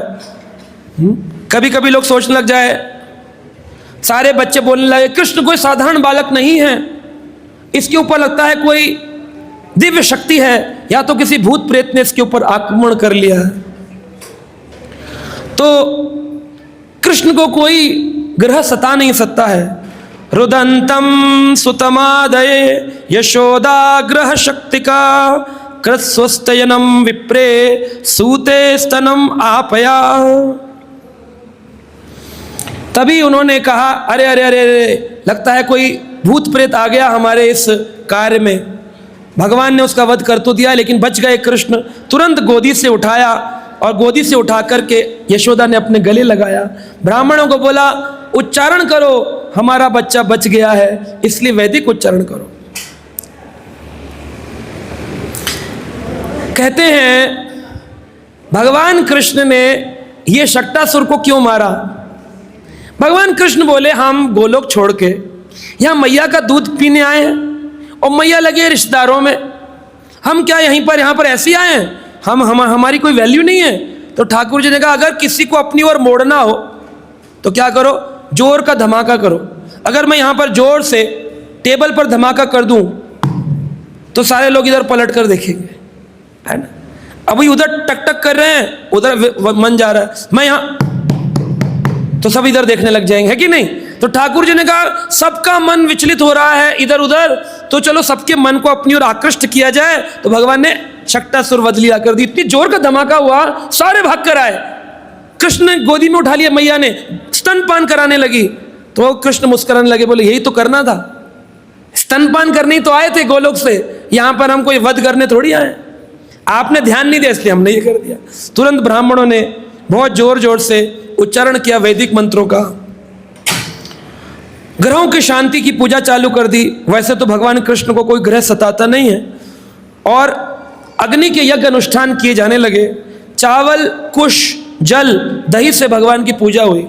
तो जब भगवान का अभिषेक होता है तो अनेक जल, द्रव्य पदार्थ, पंचामृत, फ्रूट जूस, फलों के रस और मेवा, खील, अनेक अनेक चीज़ों से भगवान की अभिषेक किया जाता है। जब ब्राह्मण जन ईर्ष्या, झूठ, अहंकार, द्वेष, अन्यों के वैभव को देखकर मचलने तथा मिथ्या प्रतिष्ठा से मुक्त होते हैं तो उनको आशीर्वाद व्यर्थ नहीं जाता है। तो मैया ने कहा ब्राह्मणों से कि आप मेरे बच्चे को आशीर्वाद दो। लेकिन आशीर्वाद कौन ब्राह्मण दे सकता है, यहाँ पे लिखा है ये यानी जो ब्राह्मण, ये असूया, अनरत, दंभ, ईर्षम, हिंसा, मान विवर्जितः ना तेषाम सत्यशीलानाम आशीषः विफलः।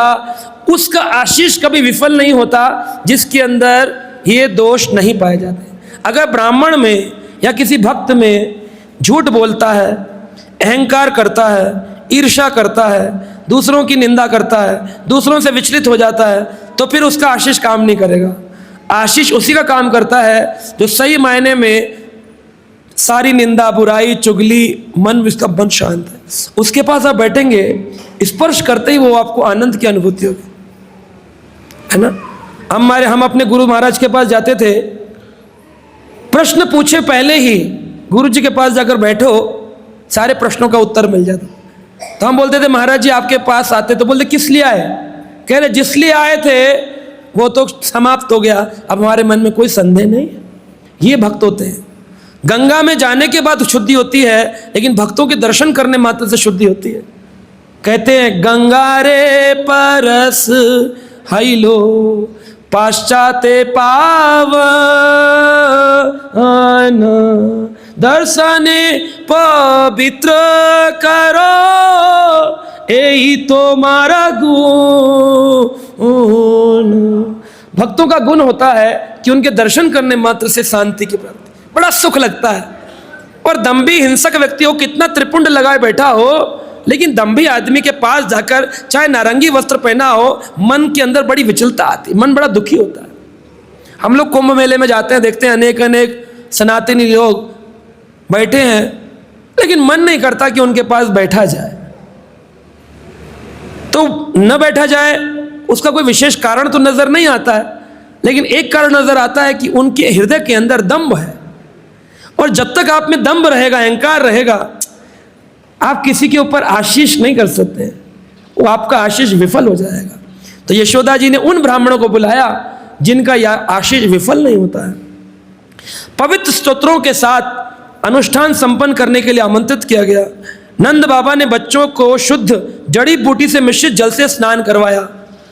बच्चे के ऊपर अगर कभी कोई अपवित्रता आ जाए तो सबसे पहले बच्चे को क्या करना चाहिए? स्नान कराना चाहिए। आजकल के लोग तो पता नहीं कैसे हैं, बच्चों को ट्रेनिंग ही नहीं देते हैं।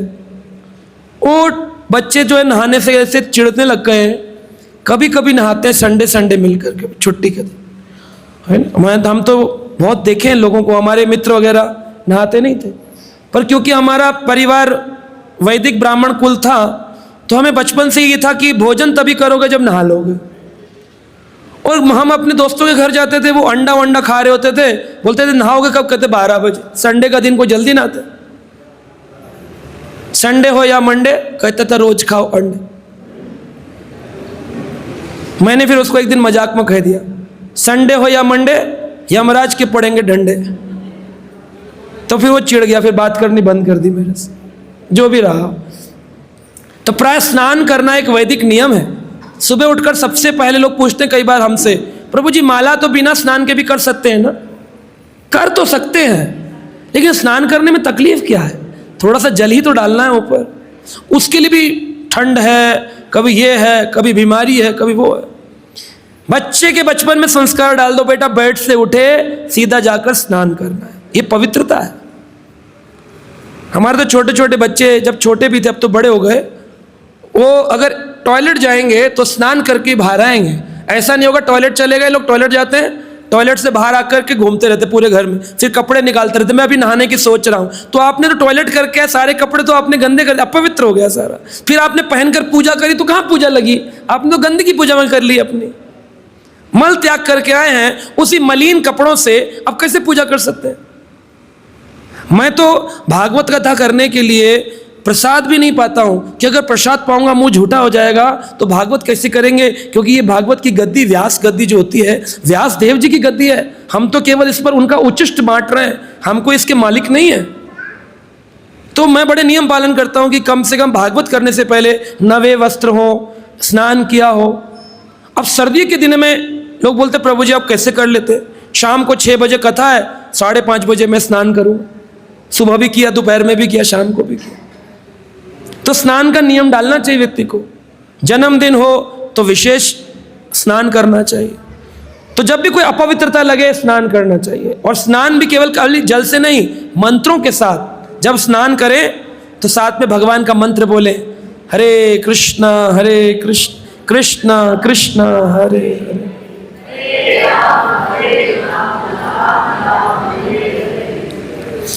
तो ऐसे ब्राह्मण जो ईर्ष्यालु नहीं थे, गर्व से फूले नहीं थे, अहंकार रहित थे, ब्रह्मचारी गुरुकुले वसंदन्ते गुरुर हितम।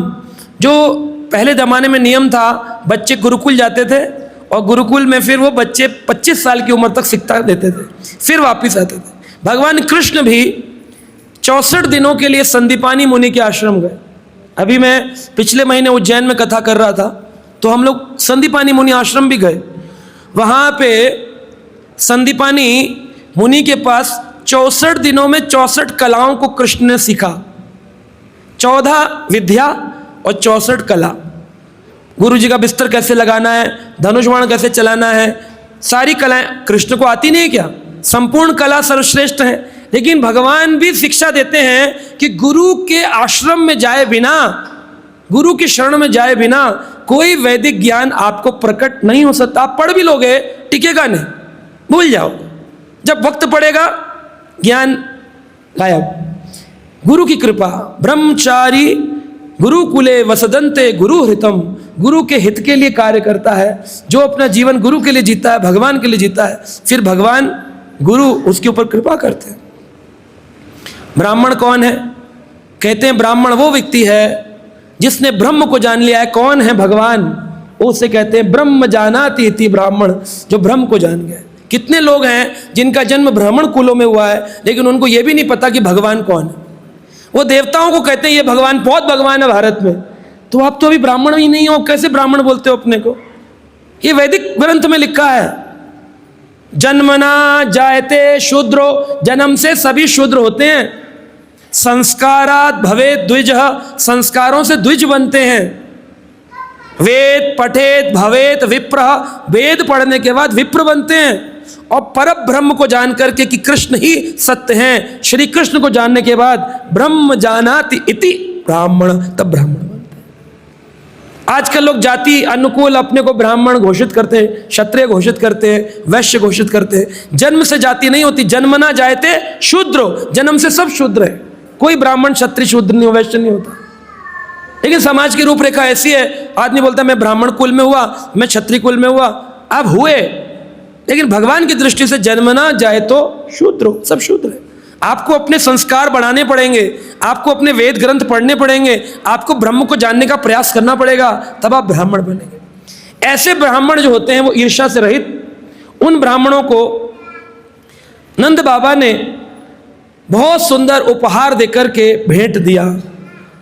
और भगवान ने पवित्र औषधियां खिलाई गई कि पता नहीं कौन से भूत प्रेत का संग किया है। पवित्र औषधियां, नीम के पत्ते को पवित्र औषधि कहते हैं। नीम के पत्ते खा लो। कभी आप शमशान घाट से आओ, कहीं पीछे भूत न लग जाए तो लौट करके लोग नीम की पत्ती खाते थे। नीम की पत्ती पवित्र औषधि है, इसको खाने के बाद फिर भूत प्रेत पीछे नहीं लगता। तो कभी नीम की पत्तियां, कभी बेलपत्र, कभी आम की पत्तियां, अश्वत्थ आंवले की पत्तियां काम में आती थी। पंचगव्य, पंचशस्य और पंचरत्न, इन सब से यज्ञ किया गया, पवित्रता करी गई। ब्राह्मणों को उच्च कोटि स्वादिष्ट भोजन दिया गया और उन लोगों को फिर बाद में गाय प्रदान करी गई, भेंट किया गया। अन्नम महागुणम, और कहते हैं कि अनेक प्रकार के व्यंजन उनको दिए गए। अन्नम महागुणम, आज भी भारत में दूध और अन्न से हजारों प्रकार के व्यंजन बनते हैं, मिठाइयाँ बनती हैं, जिसे ब्राह्मणों को दान देना चाहिए, भक्तों को, भगवान को। भगवान को 4 प्रकार के भोजन पसंद है।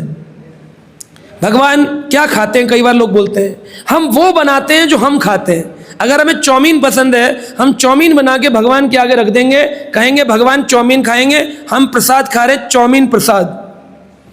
ये हम नाटक कर रहे हैं एक्चुअली भगवान के साथ। कई लोग चाय लगा देते हैं भगवान को, चाय। कभी भगवान चाय पीते? आपने कोई वृंदावन की लीला में सुना चाय चोरी लीला? ठाकुर जी ने किसी का एक आध कुल्हड़ चाय चुराई हो? भगवान चाय नहीं पीते, कभी चाय नहीं पी भगवान।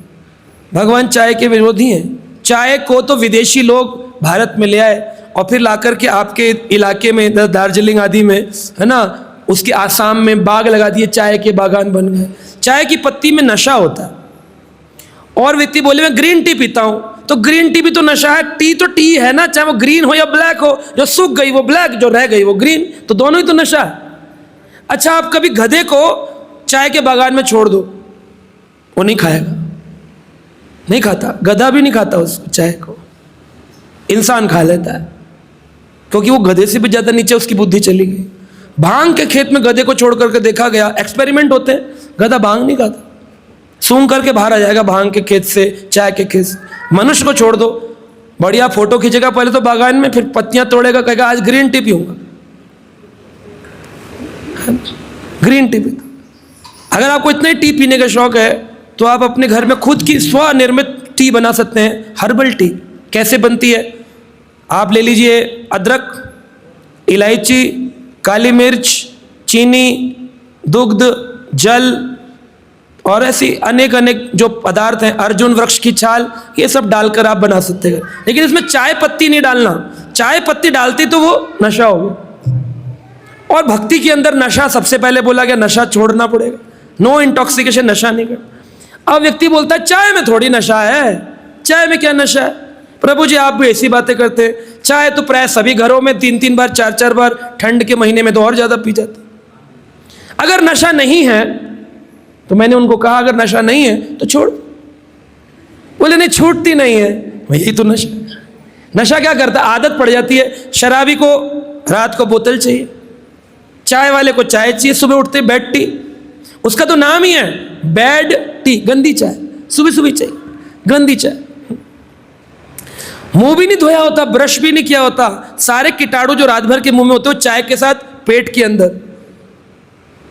हमारे शरीर में भगवान ने ऐसा नियम बनाया है कि जब हम सोते हैं तो सारे कीटाणु ऊपर की ओर आकर मुंह से बाहर आ जाए, कुल्ला करे तो बाहर आ जाए, लेकिन हम उसमें चाय पी के वापस उनको अंदर यू टर्न कर देते। कीड़े कहते हैं हरि बोल, मजा आ गया, उसी परिवार में फिर आ गया अपने घर के अंदर।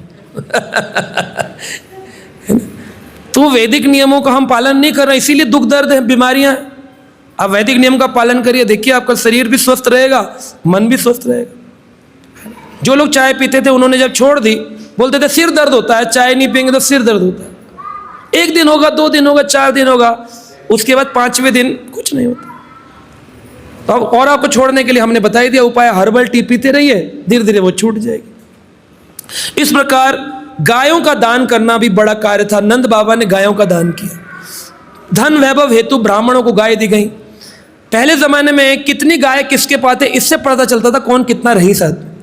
आज जैसे कितनी बड़ी गाड़ी जिसके पास है वो उतना बड़ा, मर्सिडीज है तो बड़ा, मारुति है तो छोटा, साइकिल है तो बेकार है। आजकल गाड़ी से लोगों का पद प्रतिष्ठा नापी जाती है, पहले गायों से। नंद बाबा के पास 9 लाख थी और वृषभानु महाराज के पास 11 लाख गाय थी। वृषभानु महाराज को वृषभानु इसलिए कहते थे क्योंकि वो वृषभ बैलों को पालने वाले इकलौते राजा थे पूरे व्रज में जो बैलों का पालन करते थे, वृषभ, इसलिए उनका नाम था वृषभानु, वृषभानु। और नंद के पास गाय थी 9 लाख। और ऐसा नहीं कि वृषभानु के पास गाय नहीं थी, 11 लाख गाय वृषभानु महाराज के पास। राधा रानी ज्यादा कृपालु हैं। तब ऐसे जो ब्राह्मण होते थे उनके वैदिक मंत्रों में दम होता था। अग्नि में मंत्र बोलते थे तो अग्नि जल जाती थी। आजकल लोग ब्राह्मण आते घरों में, पहले जमाने में तो हमारे मंदिरों में लकड़ी को लकड़ी से घिस करके और उसमें चिंगारी उत्पन्न करते थे और फिर उस चिंगारी को लेके यज्ञ में डालते थे। ये हम लोग करते थे। अभी तो वो भी बंद हो गया है, माचिस यूज करने लग गए, अभी वो भी बंद हो गया है। एक दिन एक ब्राह्मण आए थे यज्ञ करने, किसी के घर पे मैं गया सत्संग करने के लिए, बड़ा आयोजन था, बड़ा कुंड बनाया था। वो पंडित जी आए थे, बड़े कोई तिलक धारी, चोटी वोटी पहन के, बड़ा जैकेट वैकेट माला पहनी रुद्राक्ष की, बैठे।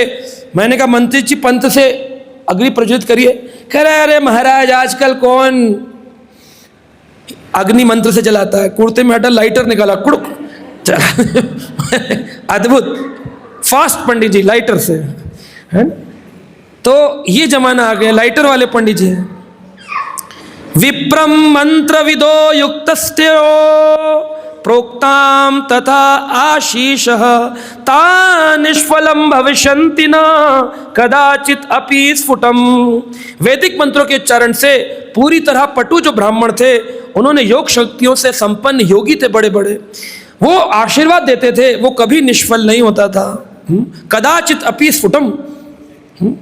आजकल लोग डरते हैं, कह रहे प्रभु जी वो वाले पंडित जी ने मुझे श्राप दे दिया, कह रहे जा तेरा नाश हो जाए, हमें दान नहीं देता, जा तेरा नाश हो जाए। तो नाश होगा? आजकल के अंदर तो नाश करने की शक्ति नहीं है, क्योंकि इसको तो पैसा चाहिए। इसने पैसा ना मिलने पर अगर ये वचन कह दिया जा तेरा नाश हो जाए, तो कहाँ नाश होगा, क्योंकि ये तो लालची है ना। अगर आशीष विफल नहीं होना है, सफल होना, उसके लिए ब्राह्मण को भी कैसा होना चाहिए, बिना कपटता के, बिना लालच के, निस्वार्थ, ईर्ष्या रहित। तब उस ब्राह्मण और कह दे तो फिर हो जाएगा सचमुच। लेकिन ऐसे लोग मिलते नहीं आज। तब भगवान धीरे धीरे 1 वर्ष के हो गए, तो भगवान ने 6 दिन की उम्र में पूतना का वध किया। छठी का दूध याद दिलाया। कहते हैं ना तेरी माँ का तो दूध पिया है कि नहीं पिया है। भगवान कृष्ण छठी का दूध याद दिलाया। छठे दिन में ही, छठी पूजन के दिन ही पूतना का वध किया था, और 3 महीने की उम्र में शक्टासुर का वध कर दिया। अब भगवान घुटनों के बल चलने लगे हैं, पैरों के अंदर रुंझुन रुंझुन पायल की ध्वनि आती है। आज भी नंदगांव में एक मंदिर है गोकुल में, उसका नाम है 84 खंबा। उस मंदिर में 84 खंबे, 84 पिलर्स। उसमें अगर आपको जाना हो तो घुटनों के बल चलना पड़ता है, आप सीधे नहीं चल सकते। पंडित जी बोलेंगे नीचे चलो, घुटने के बल। बोले क्यों? बोले जिस मंदिर में, जिस महल में तुम्हारे ईश्वर कृष्ण घुटनों के बल चलते हैं, वहां तुम खड़े होकर अहंकार दिखा रहे हो, चलो घुटने। अब बूढ़े बूढ़े आदमी घुटनों के बल चलते हो, इसी करके घुटनों पे चलना पड़ता है उस मंदिर। और फिर ठाकुर जी का पलना हिलाओ, वहां पर बैठो, अच्छा लगता है, आनंद आता है, पुराना स्थान है। तब ठाकुर जी घुटनों के बल चल रहे थे, 1 वर्ष के थे। मैया खाना बना रही थी। एकदा आरोहम आरूढ़म लालयंती सुतम सती गारिमाणम शिशो वोणम ना सहे गिरिकूटवत। एक दिन कृष्ण के आविर्भाव के 1 वर्ष बाद, यानी लगभग भगवान कृष्ण का जन्मदिन था, 1 साल का, 1 ईयर ओल्ड कृष्ण 1 वर्ष के हो गए। माता यशोदा ने अपने पुत्र को अपनी गोदी में दुलार दिला रही थी। आज लाला का जन्मदिन है, लाला के लिए क्या क्या होगा, जन्माष्टमी होगी, आज कृष्ण की अष्टमी तिथि है, लाला की पूजा होगी, मंत्र ऐसे खिला रही थी। तभी सहसा उन्हें वह बालक पर्वत की चोटी से भी भारी लगने लगा। अरे इतना भारी कैसे हो गया, हिल नहीं रही, जांग हिल ही नहीं रही, कोई झूला ही नहीं झुला पा रही, क्या हो गया? इतना भार था, वो सहन नहीं कर पाई। गरिमाणम शिशुहोणम न सहे गिरी कूटवत, गिरी पर्वत के समान हो गया, वो ऐसा भारी हो गया कृष्ण। तो मैया ने बड़े मुश्किल से उतार के नीचे रख दिया। बोले मेरी तो पैर ही टूट जाएंगे, पता नहीं कितना खा लिया, कितना भारी हो गया।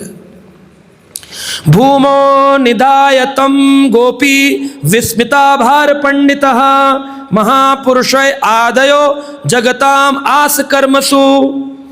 बालक को कोई दूसरा भूत प्रेत या असुर सता रहा है? नहीं, ऐसी कोई बात नहीं है। माता यशोदा घबरा गई, इतना भारी कैसे हो गया, किसकी नजर लग गई लाला को? जमीन के ऊपर रख दिया और नारायण का चिंतन करने लगी। भूल गई जिसका चिंतन कर रही है उसी का मूल स्वरूप तेरी गोदी में लेटा है। यशोदा मैया प्रेम के वशीभूत इतनी है, भूल ही जाती है कि ये मेरा लाला जो है भगवान है। उनको तो प्रेम है ना, उनको भगवत्ता दिखाई नहीं देती, और कृष्ण दिखाना भी नहीं चाहते, कृष्ण दिखाना भी नहीं चाहते। नीचे रख दिया और उनके पास नारायण के चरण कमलों का स्मरण करने के अतिरिक्त और कुछ नहीं था। अपना मन आंख बंद करके जोर जोर से बोलने लगी, ओम विष्णु विष्णु विष्णु विष्णु विष्णु रक्षमाम रक्षमाम रक्षमाम। वैसे तो कृष्ण ही वस्तुतः मूल विष्णु हैं, लेकिन यहाँ पर उन्होंने कृष्ण रस को त्याग नहीं किया, प्रेम रस को बनाए रखा, वात्सल रस का आस्वादन करते रहे। दैत्यो नामना तृणावृतम कंस भृत्याय प्रणोदितः चक्रवास्वरूपेण जहारा आसीनम अर्भकम। जब बालक जमीन पर बैठे हुए थे तो एक असुर कंस के द्वारा भेजा गया, उसका नाम था तृणाव्रत। तृणाव्रता कंस भृत्या, ये कंस का दास था। इसने शक्ति थे, इतनी शक्ति थी कि बड़े बड़े रेगिस्तान की धूल उड़ा करके उसको खाली बना दे, सारी रेत उड़ा सकता है। अगर समुद्र में आ जाए तो पूरे समुद्र के जल को आकाश में ले जा सकता है, इतना शक्तिशाली था। और कंस कितना शक्तिशाली था, उसने युद्ध में तृणाव्रत को हरा के अपना दास बनाया था। तृणाव्रता कंस भृत्य, भृत्य यानी दास, कंस का सर्वेंट था, दास था। जो कहेंगे कंस राजा वो मैं पूरा कर दूंगा। तो उन्होंने उसको प्रेरणा दी, जाओ जाकर के चक्रवात स्वरूपेण, जाकर तुम, कंस तुम्हें आदेश देता है वृंदावन गोकुल में जाकर मेरे दुश्मन कृष्ण का वध कर डालो। उस बालक को अर्भकम, अर्भकम शब्द का अर्थ है बालक, उस बालक को जहार उड़ा के ले जाओ। कैसे उड़ा के ले जाओ? चक्रवात स्वरूपेण, साइक्लोन बन के आओ बड़ी जोर का, और उड़ाकर कृष्ण को ऊपर ले जाओ और किसी दूर जाकर इलाके में फेंक दो, खत्म करो इसको। कहता ये तो बहुत छोटी सी बात है, मैं बड़े बड़े पर्वत हिला देता हूं, पूरी की पूरी रेगिस्तान उड़ा देता हूं, आप कृष्ण को उठाएंगे तो छोटा बालक है। चक्रवात स्वरूपेण आ गया। गोकुलम सर्वम आर्वणम मृष्णाम चक्षुषम रेणु भी ईर्यांसु महाघोरा शब्देना प्रदध दिशः। उस असुर ने प्रबल बवंडर शुरू कर दिया और पूरे गोकुल प्रदेश में झोपड़ियां उड़ने लग गईं, घर के ऊपर की छतें उड़ने लग गईं, धूल के कणों से पूरा का पूरा दिखना बंद हो गया। इतनी धूल ही धूल, सभी लोगों की दृष्टि ढक गई, दिखाई नहीं दे रहा क्या हो रहा है। यशोदा जी भी नहीं देख पा रही कितनी धूल है। और जब आंख खुली तो देखा वह कृष्ण जो जमीन पर बैठे थे वो गायब, उठा के ले गया ऊपर और पूरा ऊपर ऊपर ऊपर ऊपर आकाश में ले गया। इतनी धूल थी, इतनी धूल थी, घना अंधकार, ऐसा लग रहा काली रात आ गई है, इतनी तृणावृत का था। चक्रवात स्वरूपेण, बड़ा जोर का बवंडर आया। यशोदा ने अपने पुत्र को अपने पास ना पा करके जहां बिठाया था, लगता है तृणावृत, लगता है ये जो बड़ी जोर का चक्रवात आया, बवंडर, इसने मेरे पुत्र को कहीं हानि पहुंचाई है। बड़ी मोहित थी, विचलित होने लग गई और जमीन पर इस प्रकार गिर पड़ी मानो जैसे गाय का बछड़ा खो जाने पर गाय रोती है चिंगाड़ मार के, ऐसे जोर जोर से हाय हाय कृष्ण कृष्ण कृष्ण, और भूमि पर धड़ाम से गिर गए। इतना भाव विलाप किया, इतना भाव विलाप किया, बहुत जोर की रोई। सारी गोपियां बाहर निकले, क्या हुआ यशोदा, यशोदा क्या हुआ, इतने जोर जोर से रो रही हो, क्या कृष्ण ठीक तो हैं? अरे ठीक क्या है, कृष्ण ही नहीं है, इतनी जोर का बवंडर आया, कृष्ण अदृश्य हो गए, लगता है धूल के कणों उठाकर ले गए, कहां गिर गए, किधर फेंक दिया मेरे कृष्ण को, क्या हो गया क्या हो गया। तो गोपियां जो थी वह भी यशोदा के दुख में दुखी हो गई। इसलिए दुखी नहीं हुई कि यशोदा दुखी है, इसलिए दुखी हो गई, हाय अब कृष्ण का दर्शन नहीं होगा, हमारे प्रिय कृष्ण चले गए, बड़ा दुख हुआ। अब कृष्ण ने ऐसा क्या कर दिया, तृणावृत उठा के ले गया। कह रहे हैं, अब पहले श्लोक में लिखा है कितने भारी हो गए थे, गिरी कुटुम, पर्वत की जैसे भारी थे। तो पर्वत को तो उठा नहीं सकता था चक्रवात, उसने फिर कृष्ण को उठा कैसे लिया? तो वो यहां पर रहस्य बताया है सुखदेव गोस्वामी ने। तृणाव्रतः शांतरतो शांतरयो वातय रूपधरो हरन् कृष्णावनभो गतो गंतुम न अश्नगनोति भूरि भार व्रत। भगवान कृष्ण के अंदर 18 सिद्धियां हैं। कितनी? हनुमान जी के पास कितनी है? 8। अष्ट सिद्धि नवनिधि के दाता, 8 सिद्धि हनुमान जी के पास है। लेकिन भगवान कृष्ण के पास कितनी है? 18। हनुमान जी के पास उन 8 में से भी सूक्ष्म सिद्धियां, पूर्ण नहीं है। भगवान कृष्ण के पास 18 हैं और वो अनलिमिटेड मात्रा में, असीमित मात्राओं में कृष्ण के पास है। कौन कौन सी सिद्धियां? अणिमा, महिमा, लघिमा, प्राप्ति, प्राकम्य, इशित्वा, उशित्वा, काम वसयिता, वशित्वा, ऐसी सिद्धियां कृष्ण के पास। तो भगवान अणिमा, महिमा, लघिमा सिद्धि थे, अपने को छोटा कर सकते हैं, अपने को बड़ा कर सकते हैं, अपने को हल्का कर सकते हैं, अपने को भारी कर सकते हैं। हनुमान जी के पास भी है। मसक रूप धरी कपि, हनुमान जी ने मच्छर का रूप बनाकर लंका में प्रवेश किया था, तो हनुमान जी भी अपने को छोटा बड़ा कर सकते हैं, उनके पास भी सिद्धि है। लेकिन कृष्ण के पास असीमित मात्रा में है, इसकी कोई सीमा ही नहीं, इतनी है। 18 सिद्धियां भगवान के पास। और भगवान के भक्तों को भी वो सिद्धियां केवल भगवान का नाम जप करने से प्राप्त हो जाती हैं। हरे कृष्णा कृष्णा कृष्णा हरे हरे।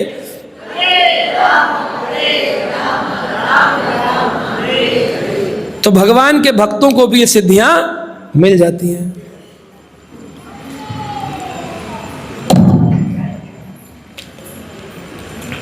तो ये 8 सिद्धियों में से इन सिद्धियों को कहते हैं यौगिक सिद्धियां। अब संसार में लोग सिद्धि वाले बाबा जी अगर आए तो भीड़ लग जाएगी। अगर मैं बताऊं आपके पूर्व जन्म में आप कौन थे, इस बात को ढूंढने के लिए लाइन लग जाएगी।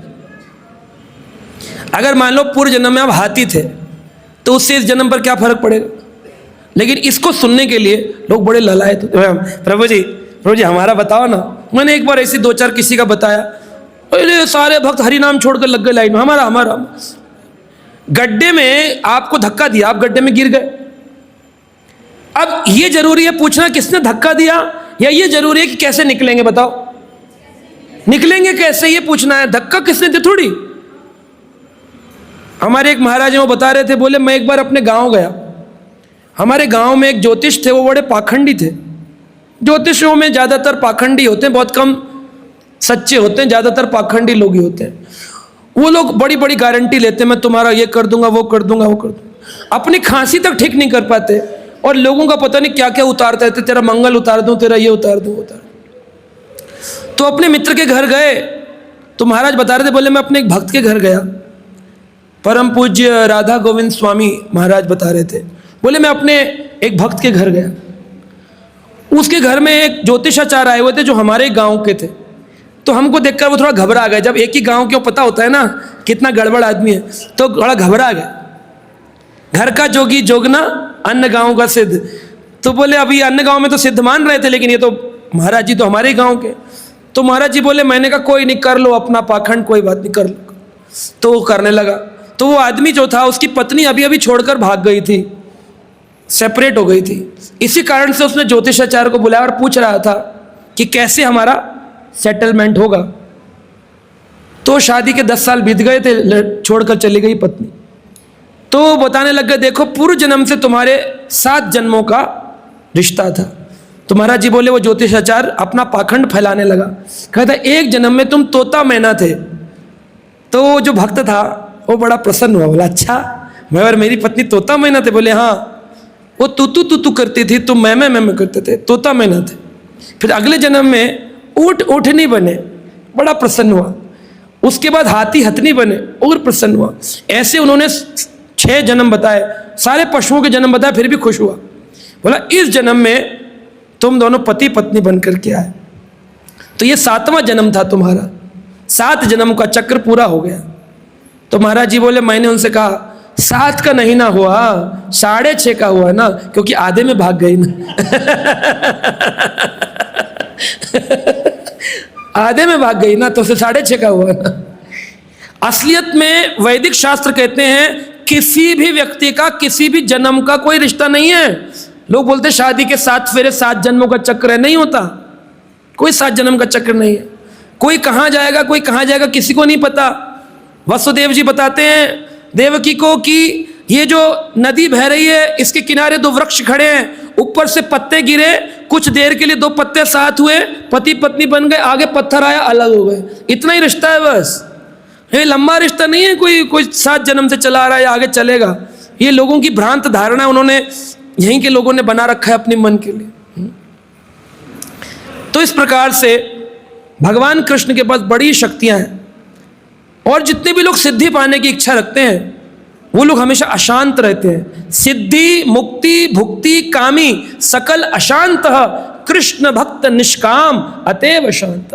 केवल कृष्ण भक्ति होता है जिसका मन सदा शांत रहता है, वरना संसार के सिद्धि भुक्ति मुक्ति वाले दुखी रहते हैं। तो भगवान ने महिमा सिद्धि के द्वारा अपने आप को इतना हल्का बना लिया था कि पहले अपने आप को भारी बनाया सिद्धि से, तब यशोदा जी ने नीचे रखा। अब सिद्धि से अपने को हल्का बनाया कि तृणावत उठा के ले गया। अब तृणावत जब जोर जोर से ऊपर ले जा रहा था और हंस रहा था, अब मैं मार दूंगा, बड़ा कंस मुझे वो देगा, बड़ा भेंट उपहार मिलेगा, बड़ा नाम होगा, सारे लोग डरेंगे। तभी कृष्ण भगवान ने बिल्कुल आकाश में ऊपर ले जाके उसकी उंगली लगाई गले के अंदर, यहाँ ये कंठ पकड़ लिया उसका। जब कंठ पकड़ा उसके प्राण निकलने लग गए, और भगवान कृष्ण ने अपने शरीर को पुनः भारी करना शुरू कर दिया। इतना भारी किया कि वो ऊपर आकाश से आया और कंट्रोल नहीं कर पाया, नीचे आके धड़ाम से गिरा, और उसकी छाती पे इतना भार, कृष्ण भगवान गिरे, समाप्त हो गया। यशोदा माई निकल के आई, बड़ी जोर का धमाका हुआ, क्या हुआ, कौन आया, क्या गिरा? देखा एक असुर पड़ा है घर के अंदर, अरे लाला कहाँ है? देखा उसके ऊपर खेल रहे छोटे से लाला, फिर हल्के हो गए। मैया ने फिर उठा के ले आई। चक्रवर्ती पाद कहते हैं कि मैया जब कृष्ण को उछाल रही थी 1 साल के ऐसे ऐसे, तो कृष्ण को अच्छा नहीं लग रहा था। कृष्ण कहते मैया क्या, वो इतना सा और ऊपर करो, तो ऐसे खींचते, और ऊपर करो, और ऊपर करो। कृष्ण कहते मजा नहीं आ रहा मैया, लगता है किसी असुर को बुलाना पड़ेगा। तब तृणावर्त को बुलाया, बोले हाँ अब ऊपर लेके गया, अब मजा आया, झूला ऊपर का मिला थोड़ा सा अच्छा। तो ठाकुर जी की लीलाओं में ठाकुर जी की इच्छा के विरुद्ध कोई असुर भी प्रवेश नहीं कर सकता है। भगवान इतना कंट्रोल सिस्टम चलाते हैं, एक असुर ने ऐसा था, और भगवान ने उस असुर को वध कर डाला। भूरि भार भ्रतः, क्योंकि कृष्ण असुर से भी अधिक शक्तिशाली थे, भारी थे, इसलिए कृष्ण ने उसका गले गले को पकड़ करके उसका वध कर दिया। गला ग्रहण निष्ठेतः दैत्यम निर्गत लोचनः अव्यक्तरावन्यपतत सह बालम व्यासु ब्रजे। कृष्ण तृणावत का गला पकड़ा, इसलिए उसका दम घुट रहा था और नीचे आके गिरा, उसकी आंखें बाहर आ गईं, प्राण निकल गए और छोटे बालक सहित व्रज की भूमि पर यशोदा जी के घर में आके गिरा। उसके टुकड़े टुकड़े हो गए, शरीर गिर गया। आकाश से पत्थर का एक भी चट्टान नीचे गिरे तो उसके टुकड़े हो जाते हैं। उसके सारे अंग छिन्न भिन्न हो गए थे। शिव जी के बाण से बेधा गया त्रिपुरासुर के जैसा लग रहा था। ये कहीं आंख पड़ी है, कहीं नाक पड़ी है, कहीं मुंह पड़ा है, ऐसे टुकड़े टुकड़े हो गए। टीवी सीरियल में तो दिखाते हैं ऊपर से गिरा एक आदमी, ऐसे थोड़ी गिर जाएगा कोई ऊपर से, आकाश मार्ग से आया है, टुकड़े टुकड़े होकर गिरा, कहीं कहीं हाथ गिरे, कहीं पैर गिरे, पूरा छिन्न भिन्न हो गया था पूरा। लेकिन भगवान कृष्ण उसकी छाती पर आराम से उरसी लंबानम ताम कृष्णाम चतस्य स्वस्तिमंतम, बड़े आनंद से खेल रहे थे छाती की। छाती का भाग जहां था उसको पकड़ रखा था और वहां कृष्ण खेल रहे थे आराम से। असुर आकाश से पीठ के बल गिरा था, शरीर के अंग टूट फूट गए थे। नंद बाबा ने जल्दी बुलाया गया, नंद बाबा आए और दीर्घ काल तक तपस्या की होगी, पूर्व जन्म में भगवान की पूजा की होगी, जनता के लिए सड़कें कुएं बनवाए होंगे। ऐसा कहकर ये बालक वापस आ गया है। लगता है कोई पूर्व जन्म का पुण्य था कि हमारा बच्चा बच गया। अभी भी वो इसको पुण्य मान रहे, ये नहीं समझ पा रहे कि ये ठाकुर जी हैं, है ना। भगवान अपने व्रज में किसी को बोलने ही नहीं चाहते कि मैं भगवान हूं। जब भी कोई बोलता, जब भगवान ने गोवर्धन उठाया और सारे ग्वाल बाल बोले, ठाकुर लाला 7 दिन हो गए तुझे पकड़े हुए, ला हम पकड़ ले थोड़ी देर, है ना। कृष्ण बोले तुम भी पकड़ोगे? कह रहे ना पकड़ तो ना पाएंगे, थोड़ा थोड़ा डंडी लगा ले, अपनी अपनी डंडी। सारे ग्वालों ने अपनी अपनी छड़ी लगाई और बोले लाला तू बाहर निकल जा, अब तो बारिश बंद हो गई। तो लाला बोले पक्का। जैसे ही अपनी कन्नी उंगली को थोड़ा टेढ़ा किया, सबकी डंडी डुंडिया टन चर पर टक करके टूटने लगी। चिल्ला लाला उठा उठा, तू ही उठा, तू ही उठा, तू ही उठा, हमारे बस का ना है। तुरंत कृष्ण भगवान ने अपनी उंगली सीधी करी, बोले अब कौन निकलेगा पहले? बोले हम ही निकलेंगे। सब निकल गए। उठाए देखा, 7 दिन 7 रात तक भगवान ने उठाया। एक दिन में 8 बार भोजन खाते हैं, 7 दिन 7 रात तक जब भोजन नहीं खाया 8 बार, तो बाहर निकल के व्रजवासियों ने 7 को 8 से गुणा करो, 56 भोग लगाए पहली बार भगवान कृष्ण। भगवान कृष्ण जब बाहर आए 56 भोग लग रहे थे। ग्वाल बाल बैठे थे। ग्वाल बोले, ग्वाल बालक, लाला एक बात समझ नहीं आई, वही मक्खन तू खाए, वही मक्खन हम खाएं, वही चोरी तू करे, वही चोरी हम करें, वही यमुना में तू नहाए, वही यमुना में हम नहाए। ऐसा तुझ में क्या है कि तू 7 दिन 7 रात तक गोवर्धन उठा लिया? कुछ तो विशेष चोरी कर रहा है, कुछ अलग सिखा रहा, कहीं तू भगवान तो नहीं है? एक ग्वाल ने कहा। ठाकुर जी घबरा गए, पता चल गया मैं भगवान हूं तो प्रेम खत्म हो जाएगा। आपको पता चले आपकी गोदी में जो आपका बच्चा है वो नारायण भगवान, आप तुरंत गोदी से उतार दोगे उसको, एक मंदिर के अंदर लाइट बल्ब लगा के बिठा दोगे, स्तुति करोगे, आरती दीपक उतारोगे, उसको चिरौंजी दाना इलायची दाना खिलाओगे, खुद 56 भोग खाओगे, क्योंकि हम भगवान का मतलब होता है दूर किनारे बिठा दो, दिन में एक बार आरती कर दो, फिर दरवाजा बंद कर दो और बच्चे के साथ पूरा दिन गुजारते हैं। ठाकुर जी बच्चा बन के वो रस आनंद लेना चाहते हैं, वो भगवान बनना नहीं चाहते व्रज के अंदर। तो ग्वाल बाल बोले तू भगवान है, जाने इतना बड़ा 7 कोसी परिक्रमा का गोवर्धन उठाया, तू भगवान है। कृष्ण बोले नहीं नहीं मैं भगवान नहीं हूं, फिर कौन है? तो भगवान ने कहा, कछु ग्वाल बालन को संग, कछु माखन लियो चुराए। मैंने कुछ माखन खाया, कुछ तुम लोगों का संग मिला। कछु ग्वाल बालन को संग, कछु माखन लियो चुराए। मैंने राधा जी की कृपा से ये गिरिवर लियो उठाए। मेरी शक्ति नहीं है, ये तो राधा रानी लगातार मुझे देख रही थी, उसकी शक्ति से उठाया। बोले वही हम कहें, राधा रानी तो भगवान है, तू तो भगवान ना है ना, मैं भगवान नहीं। ठाकुर जी कैंसिल करा दिए। तो भगवान ऐसी अनेक लीलाएं श्री वृंदावन धाम में करते हैं और इस वन को बृहद वन कहते हैं, महावन गोकुल, जहाँ पर ऐसी लीलाएं हो रही थी ठाकुर जी की, विशेष विशेष लीलाएं करते हैं। एक मैं आपको बात बताता हूँ बड़ी सुंदर। एक बार एक मंदिर है वृंदावन के अंदर, उसको श्याम वन कहते हैं। श्याम वन को काला काला जंगल भी कहते हैं। श्याम वन यानी श्याम वर्ण का जंगल, वहां पर उसको ब्लैक फॉरेस्ट या काला जंगल भी कहते हैं। और भगवान कृष्ण की अनेक लीलाएं वहां पर हुई हैं। उसमें से सबसे सुंदर है श्यामा वन के अंदर एक कुटीर है, उसका नाम है श्याम कुटीर। श्याम कुटीर को कभी कभी लोग रत्न सिंहासन भी कहते हैं। रत्न सिंहासन क्यों है? उसके पास एक रत्न कुंड भी है, लोग जाते हैं उसमें स्नान करते हैं। यहां पर एक राक्षस था, उसका नाम था शंखाचूड़। शंखाचूड़ का नाम भागवत में नहीं है, पर शंखाचूड़ पुराणों में इसका नाम आता है। शंखाचूड़ नामक राक्षस था। गोपियां क्रीड़ा स्थली पर क्रीड़ा कर रही थी श्याम वन के अंदर, और बड़े सुंदर सुंदर श्रृंगार करती थी। सारी गोपियां प्रतिदिन कृष्ण के लिए तैयार होती थी। तो अगर स्त्री को तैयार होना हो तो समाज के लिए तैयार ना होकर के किसके लिए तैयार होना चाहिए? कृष्ण के लिए तैयार, तब उसका श्रृंगार पूर्ण होता है। अगर समाज के लिए तैयार होती है तो उसका श्रृंगार अपूर्ण है, पूर्ण नहीं। पूर्णता तभी है जब वो ठाकुर जी के लिए तैयार हो।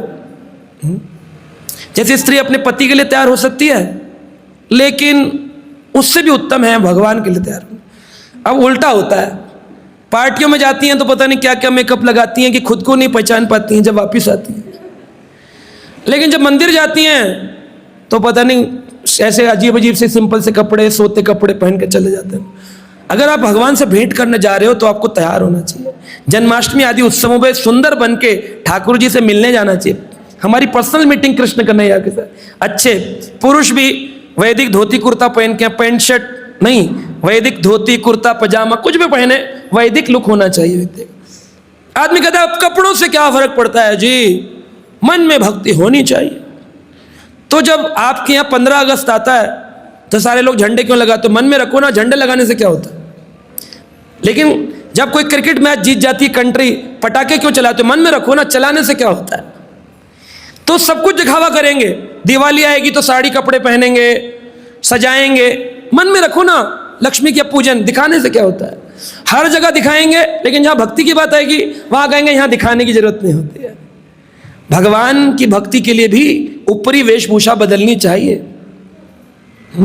हम सब भक्तों को प्रयास करना चाहिए इस जन्माष्टमी से प्रण ले, जब भी आएंगे भगवान के सामने सुंदर रूप बना करके आएंगे, ठाकुर जी के लिए स्पेशल बना के। यस, तो सारी सखियां तैयार होकर ठाकुर जी के लिए श्रृंगार करके आई थी। शंखाचूड़ आ गया और उसने गोपियों को हरण करना प्रारंभ किया, सबको बांध लिया था गोपियों को। राधा रानी को पता चला तो राधा रानी की एक मणि पहनती थी। वृषभानु महाराज कीर्तिदास सुंदरी उनको एक मणि पहनाती थी, उस मणि का नाम था श्याम मणि।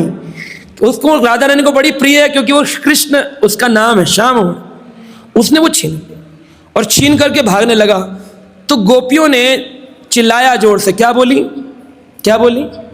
कृष्णा! क्या बोली? बस इतनी देर है। अभी इतनी कथा सुनाने के बाद भी इतना ही दम आया आपके ऊपर। कृष्ण आपकी मणि मान लो चुराई हो किसी चोर ने, तो कैसे चिल्लाओगे? एक बार जला जोर से आवाज लगा के बताएं, कृष्ण को कैसे पुकारोगे आप? इधर वाले लोग ठीक हैं, इधर वाले तो कह रहे हमें नहीं चाहिए कृष्ण। एक बार फिर से एक बार देखा जरा जाए, दोनों पार्टी में से कौन जीतता है, इधर वाले या इधर वाले? A B, 1 2 3। पीछे वाली पार्टी ज्यादा ठीक है, ये वाले नहीं बोल रहे, ये लोग मौन व्रत वाले हैं। एक बार और लास्ट टाइम, अभी इसकी बार भगवान आएंगे, पक्की बात है आप लोगों के लिए। भगवान देखते हैं, उनके नाम से भगवान आकृष्ट होते हैं। जैसे आपका नाम पुकारा तो आप देखते हैं, आप भगवान में देखते हैं। तो एक बार बोले कृष्णा, इतनी जोर से गोपियां चिल्लाई, कृष्ण तुरंत वहां पर अवतरण हो गए, आ गए तुरंत दौड़ करके। एक मुष्टिक प्रहार के उड़ते शंखाचूड़ की और वो लहू लुहान होकर जमीन पर भूमि में गिरा। उसके हाथ से श्याम मणि छीनी और ला करके दौड़े। वैसे ही कृष्णासुर मारते थे, यहां तो वैसे भी प्रेयसी की बात है। राधा रानी के सामने अपना वर्चस्व दिखाना, देखा हम जीत लाए, हमसे प्रेम करो राधे। तो कृष्ण लेकर आए और लाकर के मणि उनके हाथ में दी। इसलिए उस स्थान का नाम रत्न सिंहासन, रत्न कुंड, श्याम वन, उस स्थान का नाम पड़ा। तो वहां पर भगवान कृष्ण का चरण चिन्ह है, असली आज भी है। उसको लाल रंग से पेंट किया है ताकि लोग आए तो दिखाई दे कि ये कृष्ण का चरण है। ठाकुर जी के चरण आज भी बने हुए इस वन के अनेक स्थानों पे है। चरण पहाड़ी में है, वृंदावन में श्याम वन में है, और अनेक अनेक स्थानों पे। तो इन लीलाओं से पता चलता है कि जब भी भक्त के जीवन में कोई भी कष्ट आता है तो भक्त किसका सहारा लेता है? सीधा भगवान कृष्ण का सहारा लेता है। भगवान कृष्ण के एक भक्त थे, गर्मी के दिनों, गर्मी का समय चल रहा था, ठाकुर जी और उनके सारे भक्त पसीना पसीना हो रहे थे, भोजन लीला करते थे, भोजन खिलाते थे, एक दूसरे को भोजन खिलाते थे, पसीना पसीना हो रहे थे, धूप आ रही थी। तो ठाकुर जी बोले, बड़ा पसीना हो रहा है, बड़ी धूप हो रही है, तुम लोग कैसे खा रहे हो? बोले, लाला क्या करें, गर्मी जा ना रही और तुझे छोड़ा ना जा रहा, तुझे छोड़ नहीं सकते और धूप हटा नहीं सकते, हम में तो शक्ति है नहीं। तो ठाकुर जी ने ऐसे इशारा किया और वेणु बजाना प्रारंभ किया।